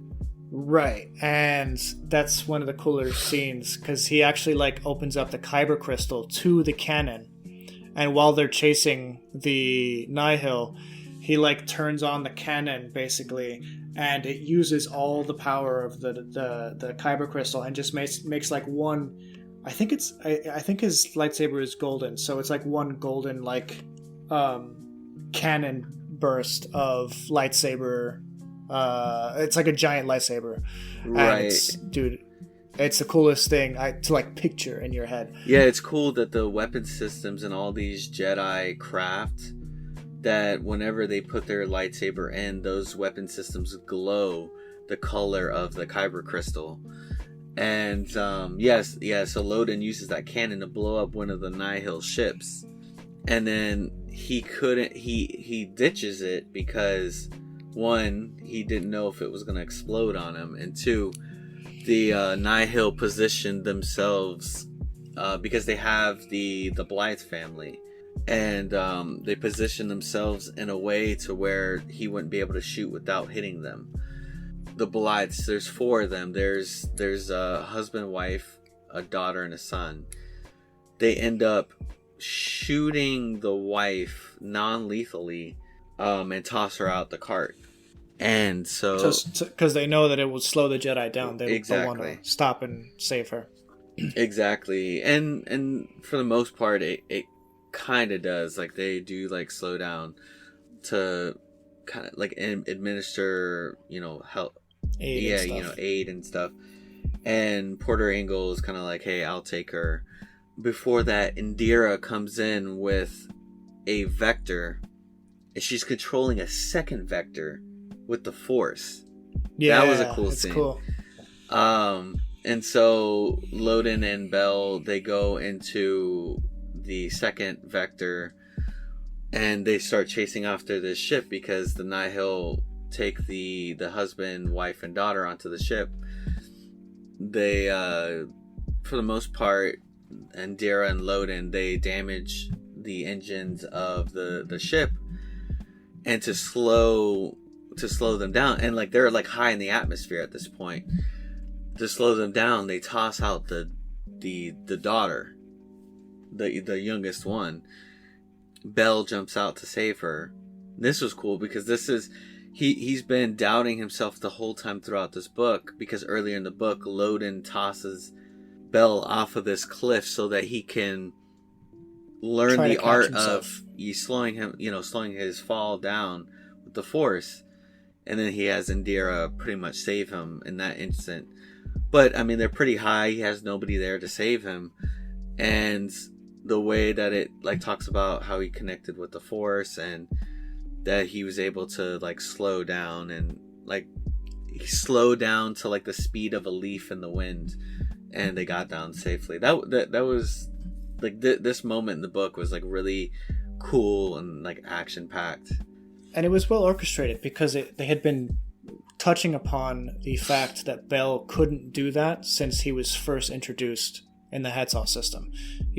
Even before like Loden tried pushing him off the cliff on Elfrona, Bell had a hard time doing anything or stopping his fall even in the Hetzal system when they first jumped off the ship there. It was Loden who slowed their fall. So Loden, throughout the novel, his mindset is Bell is ready for the Jedi trials. All he needs to do is master this one thing. That's the thing that's holding him back mentally and physically, is this ability to stop thinking about fear in this instance, right? And like move past that to help him slow himself in the Force. So when he's focused on saving the young girl, in so doing, he loses his ability, he loses his fear in a sense, and becomes confident in the Force, and the Force helps slow their fall, and he saves both of their lives.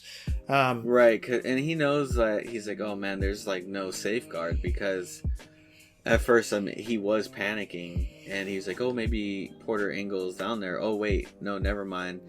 He has the other Blythe that he has to take care of, and yeah, that was a cool scene. And so I think when we get to this next part, there's going to be a lot of bouncing, kind of backtracking a little bit, because they do get up to space to say Indira and Loden go up to space to save the remaining 2 Blythes. I want to kind of bookmark it there to point out 2 things. So Kassav takes the knowledge of where the emergencies are going to happen to extort a system called Iriadu.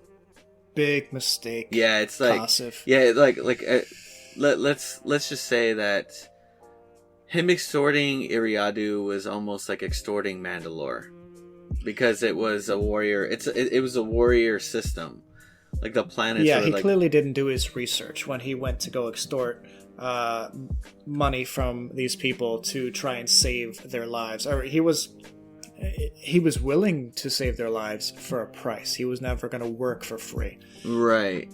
And he lets 2 disasters go by without actually helping him. But the big disaster that's heading towards, I think it's one of the moons of Eriadu. Well, so they shoot down 2 of them. Right, you're right. They shoot down 2 of them to pretty much show, like, hey, we do know that these things are coming. And yeah. So the third one, and they even said, like, hey, this one's gonna head towards your moon. And I think there's like 6 million people on the moon. Yeah, there's a lot of people on the moon, and so they get 50 million credits, and they're like, okay, let's they were gonna shoot it down, but his navigator miscalculated, and they ended up missing it, and the piece hit the moon and like killed everybody. And this was like, I mean, they were all like high on a Star Wars version of some sort of drug, you know? Yeah, Star Wars spice, basically. Yeah, they were all high, and they were not in their right minds. So it would make sense in that instance for the navigator to be just slightly off, you know? And that's what happened. Right. And they weren't able to correct themselves. And then they eventually find out who it was. They find out the name of the ship, and they find out that the ship is ran by Kassav, and he's like, ooh, we messed up big time. So he's like, all right, we got to go back to the Nihil. And so like he messed up big. Yeah, and at this point in the story, Kassav is actually like daydreaming about leaving the Nihil. Like he's planning on taking the 50 million and running. You know, yeah, he's trying to start his own thing, but because he messes up so royally, he's like, gotta go back for protection, gotta go back for new paths and whatever. So so I wanted to point that out, and then I wanted to point out the Republic got the flight recorder. Lorna D was at the emergence where the flight recorder came out, and obviously they're trying to destroy the flight recorder because they don't want the Republic to trace the disaster back to the Nihil. And in this moment, the Republic, they get the flight recorder, but they lose some people, including the Jedi that I talked about earlier, Teami. Yeah. And so Lorna D failed in that. And so there's like there's like 2 failures. And the reason why I wanted to bookmark the discussion of Elfrona is because when Loden and Indira go into space, they're pretty much like they're about to save the Blythes. And the way that Loden did it was really crazy, because he got his vector inside. He got his vector in front of the Nihil ship, matched the speed, and was going backwards. And he used what they call the mind trick in this book. They call it the mind touch. And so he uses the mind touch to tell the Nihil that's flying the ship to stop, to slow down. And that's what they do. And Indira is able to like get in there and save up one of the Blythes, but then the rest of Lorna D's Tempest comes to the rescue of, I think, to the Cloud. And the reason why Lorna D had to go and do that was because she kind of had to correct herself on her screw up on the flight recorder. Yeah. So the more we talk about it, the more I realize how interconnected all of these subplots are. And you caught a little more of that than I did, in terms of like the interconnected problems that the Nihil were facing because of their failures, and they had to like do extra stuff to correct it. Right. And but what happened? Kassav's mistake was a little too much. So Marchion Ro Woo. Yeah, Kassev was like way worse. So Martian Rowe, he wasn't gonna let Kassev go. Right. Well, like easy. Let's finish the Elfrona thing, and then we'll talk about that, because that was crazy. Battle of Kur, yeah. So yeah, Lorna D, they come to the rescue, and Loden gets into the ship eventually. He's being shot at, like the whole like armada shooting at Loden, and Loden's kind of bobbing and weaving. Dara saved the son, and so Loden went into the ship to save, to disable Nihil ship to save the father, and he breaks his leg in the process, like a clean break. This is where like a missile hits the hull, but it's a missile that shoots out gas, and the gas incapacitates the husband that was inside and Loden, because the rest of the Nihil that were in there died when Indira went in there to save the son. And so Lorna D, she goes onto the ship. So the Nihil wear these masks that makes them look menacing, and it also filters out toxins. And so Loden and the husband Blythe, they get captured. And so in this moment in the book, and it's kind of been building up to this point, Martian Rowe has shifted. There's something very different from the way he was in the beginning of the book. And let's talk about Kassev before we reveal anything big. Before we say anything about Martian Rowe and like what he's done, let's talk about Kassev and the reason why he went out to, what was the name of the place? Kur? Yeah. So he goes out to Kur because Martian Rowe has an informant in the Republic, which happens to be the aide of Noir. So there's supposed to be a transporting the flight recorder to a facility that can further recover stuff from the flight recorder so that they get a bigger picture. And so Kassev was sent there by Martian Rowe. And the reason, sorry to cut you off, the reason that they want, or the Nihil want the recorder so bad is because they know that they were responsible for the Legacy Run disaster. Right, that they didn't want to get traced back to them. Yeah, basically, yeah. And so yeah, so Kassev is pretty much there to intercept and get the flight recorder. It's supposed to be an easy job. Nope. Kassev gets there.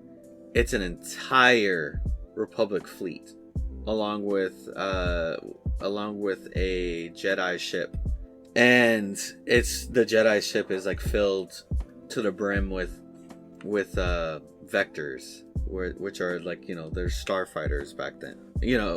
Back then, and they're blocked off from the hyperlanes. They don't have any paths. Kassev's just like, he's like, oh my gosh, like what's going on? They're like trying to like reach out to Martian Rowe for paths, and then they realize that Kassev is freaking out. Yeah, Kassev is like, reach Martian Rowe, we need help. And he's freaking out because they literally brought an armada. Like, they brought not just Tempest Worth, they brought everybody. They brought Jedi, they brought the Republic. It's war that they're after, and they expected them to be there, Right, and it's like Kassev's entire Tempest with them. And this battle was interesting. It was very, like, back and forth. And there was only one way that they were going to get out. They were going to try to escape through a secondary hyperlane that they spotted, but lo and behold, who shows up? Iriadu, the governor, with her, the governor Iriadu, and her, her like armada, and so like they were just like messed up from the beginning. Yeah, they were caught between a rock and a hard place. his people. Exactly. And so they, they start fighting. They're like, well, there's nothing that we can do except for fight. So, they're fighting. The Nihil are losing at first. And then Kosov was like, you know what, man? He said, forget this. And he talks to all his people. He said, look, they're forcing you to fight on their terms. He said, fight dirty, fight like the Nihil. And then that's when the table started to turn. One of the Nihil ships, I think it was a waste disposal ship that they had hijacked.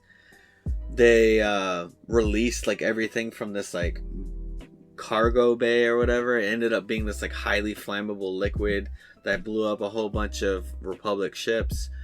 They released a whole bunch of toxins. There is this one ship that looked like it was going down, and they shot out a bunch of escape pods, and then they filled the escape pods with explosives. That blew up ships, and then the ship that was supposedly disabled kind of came back to life and started shooting down. It was an interesting fight, and it was very back and forth, and and then in this moment, it seemed like it was only really a fight between the Republic and the Nihil, and then the Iriaduans, I think that it was called, the Iriaduans. They were kind of just creeping closer to the ship. It was it was an encroaching danger, and then everybody else was just fighting. Well, it's almost everywhere. like lions, when you see them hunting, they're waiting for the right moment, and then they'll attack. So what I love about this scene is when Marchion Ro finally reaches out to Kosov and that Tempest. He's just basically put me on speaker, I'm gonna talk to your man. And Marchion Ro has this really empowering speech about how they're gonna win this for the Nihil, and blah blah blah, and then he gives them the ability to do something that they've never done before, short bursts of stuff that allows their path engines to do short hyperspace jumps within the battle that briefly give them a huge advantage in battle. Because imagine an enemy that just keeps teleporting around you, it's in Dragon Ball Z again, you can picture the twing and the enemies behind you, right? So that's basically what they were doing. He called them the battle paths. Yes, yeah, it was cool. That was, I would love to see that scene in a live action sort of setting, right? But Marchion Ro eventually turned the tide against Kosov, and he purposely started sending them into opposing ships. So right, using the path engines to collide with other ships, or to jump just inside of the shields of some of the bigger ones. I was man, this guy is the more and more that things happen, it's ruthless. But Kosov realizes earlier on in the battle, Marchion Ro set us up. He knew.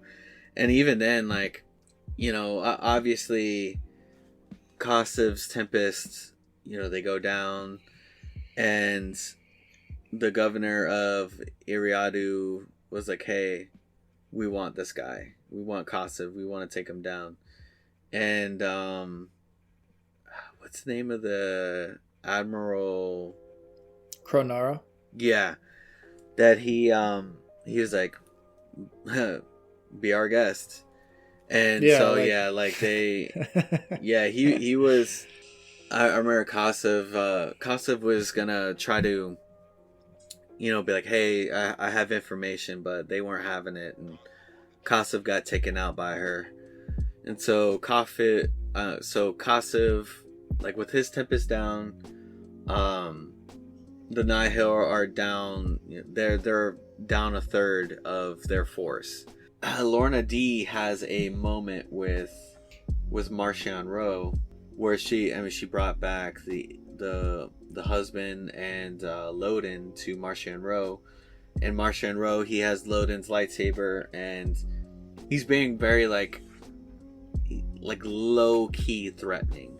Like, it's very obvious that he's in control. He's in control. And Lorna D, he talks about, you know, what happened with Kassav, and he's like, what do you think about it? And Lorna D like says exactly what Martian Row did. And she's like, what I think you did was send him into that fleet because he messed up royally.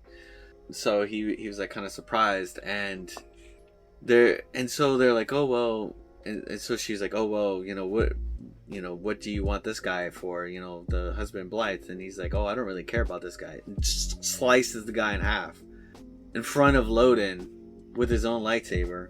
Yeah, that's gotta be, you know, like, I guess I've never been in that experience where like my own or something that I own was used to hurt someone else to that degree. Obviously, that's obviously never happened to me. But that I can only imagine, like, this is an item that the Jedi used to keep peace, and it was used to kill someone in cold blood. So it's got to be tough. And Martian Row, throughout the rest of, or like the end of the novel and even into the epilogue a little bit, I think, he talks about how like he's just keeping Loden Greatstorm here by the power of fear, or you know, he's using the fear of the pain and fear of other passengers to like incapacitate his ability to use the light side of the Force, which is just super cruel, but also ingenious on his part. Right, because he had 7 prison cells that were hooked up with this thing that would shock the prisoners, and then the 8th one had Loden in it, and he had the shock set to a cycle, and that prevented Loden from being able to use the Force, even though Loden did use the Force to kind of force Martian back, but that used a lot of what he had in him. So going back to the Battle of Kur, because we're at like 2 hours 30 minutes on our end now, we should probably wrap it up. We got some of the Jedi were injured and some were killed. So who's the Jedi? Jorah Molly, who we meet previously in the novel, but she's not a huge character in this book. You learn a lot more about her in Claudia Gray's Into the Dark.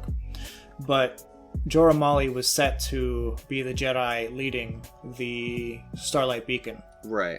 When it was finally in service. But she's killed in the Battle of Kur. She's one of the ships that are destroyed by the Nihil that are like jumping into their ships.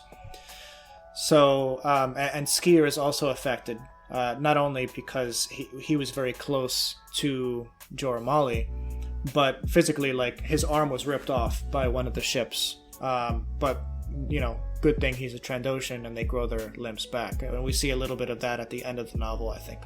Right.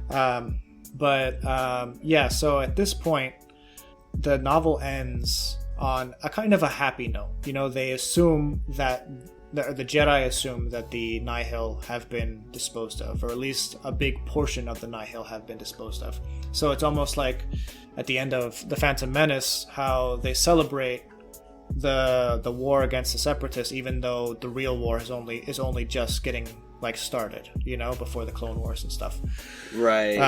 Right. And Loden is presumed dead because they didn't know what happened to him. Oh, and then something that we did miss upon is Loden had a very nice moment with Bell before they got separated, and he said, "Hey, after this whole situation, Loden told Bell, after this whole situation, I'm going to recommend you to go through the trials to become a Jedi Knight." And he was. And then Bell was like, "Oh, thank you so much, Master." And he said, "Don't call me Master anymore, Jedi Knight Bell Zettifar." And that was like a really nice moment between them. And that was like, I think that out of the the groups that we had, Loden and Bell and Avar and Elzar were like my favorites.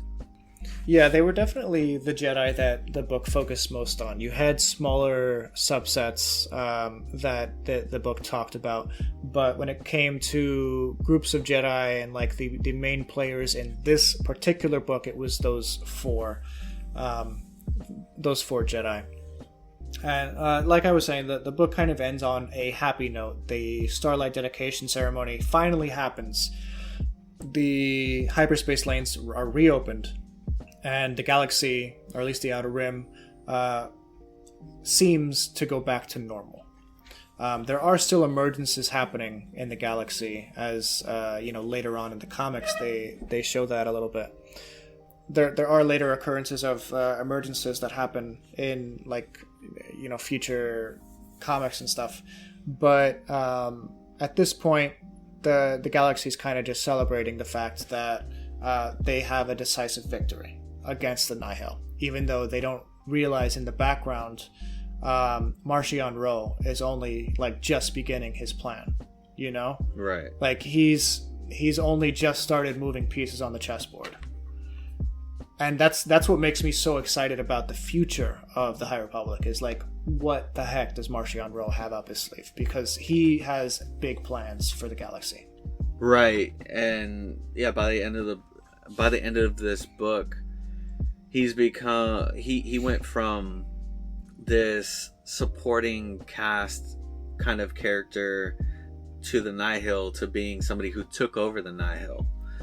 And at the end of this book, I mean, he becomes this menacing character, man. Like the character, he's not physically imposing, but he's extremely cunning, and that's where he excels. I mean, the whole thing with Loden and the or the torture prison. Yeah, absolutely. The whole story behind like Mari Santeca and like the shadiness between Marchion Ro and the other Tempest runners. Like he's slowly coaxing them to do what he wants, or and he's getting what he wants at their expense. And also, like, he's using the Jedi throughout the story, because we find out he wants the Jedi to know that the Nihil exists. He wants the Jedi to discover the Legacy Run. He wants the Jedi to see Lorna D's strike on Elphrona. He wants the Jedi involved in all that.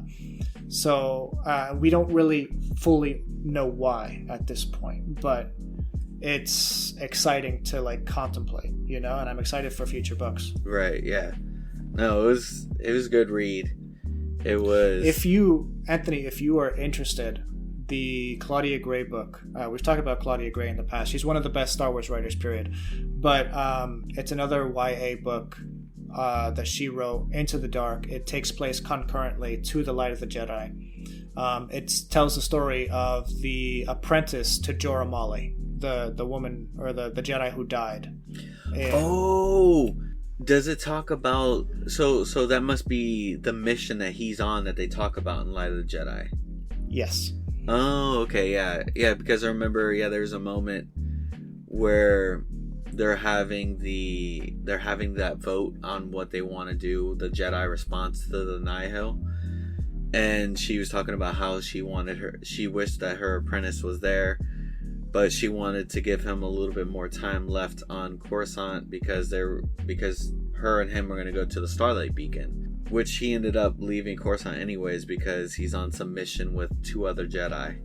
Yeah. So you actually know quite a bit about it already. I would recommend reading it. It's as good as Light of the Jedi, I would say. But its strength is that it only focuses on a select few point of view characters instead of the broad range that Light of the Jedi does. Right, Light of the Jedi was a shotgun blast. Actually, yeah, that's a good way to put it. A bunch of emergencies. All right. And people. And people, if you have not read Light of the Jedi, if you haven't read The High Republic, books or comics and you want to get into it, if you've read Light of the Jedi and you don't want to know it, or you want to go further into the High Republic, I highly recommend it. I've personally read all that exists currently in the High Republic, and I've made a video about it on Geekritique too. So you guys can go over and find it there. It's kind of like a timeline or a reading order of the High Republic books and comics. So if that interests you or piques your interest, it is light spoilers, but I do get into some of the like details of some of the other novels and stuff. So just spoiler warning there. Anthony, final thoughts on Light of the Jedi? Did you enjoy it or did you not enjoy it? Thumbs up or thumbs down? Light of the Jedi is a huge thumbs up, or lightsaber up. Oh yeah, at the Starlight Beacon dedication, like all the Jedi like lifted their lightsabers and, like they were like lighters in the sky and like ignited the beacon. Yeah, that was really cool. But yeah, man, it was good. I think that Charles Soule did a really good job at painting the picture, and he was very. I know that he does a lot of comic book writing, and so he's very like descriptive and very visual. So I thought that was really good. I did a little bit of comic book reading of his after reading Light of the Jedi, and he's done a lot of stuff with Darth Vader recently. He's done a lot of stuff with he did a run called The Rise of Kylo Ren. He's done a bunch of different canon Star Wars books, comics, and I've discovered that he's been like seeding little bits and pieces of the High Republic in his works for a long time now. Like in The Rise of Kylo Ren finds Snoke on the Amaxine station that you find in Into the Dark, and also in the Kylo Ren actually. In the Rise of Kylo Ren issue, they visit Elfrona and the Jedi Temple. Oh, nice. There. Yeah, so it's cool. All right. This is 2 hours and 42 minutes into our side of the recording. It'll probably be a lot shorter by the time you guys listen to it, but this I think is our longest podcast yet. All right, guys, thank you so much for listening to us here at Project Geekology for our 24th episode, almost at 25. Next week, Anthony, Jen, and I will be covering the first film in the Pirates of the Caribbean series per your recent votes on our Geekology Twitter handle and on the Geekritique YouTube channel. Be sure to find all links to our show and socials in the show notes so you can keep up to date on all Project Geekology news and updates. If you enjoyed today's show, share it on social media, review it on your preferred podcast application, or talk to us directly online. All right, everybody, have a great rest of your week. Have a good one.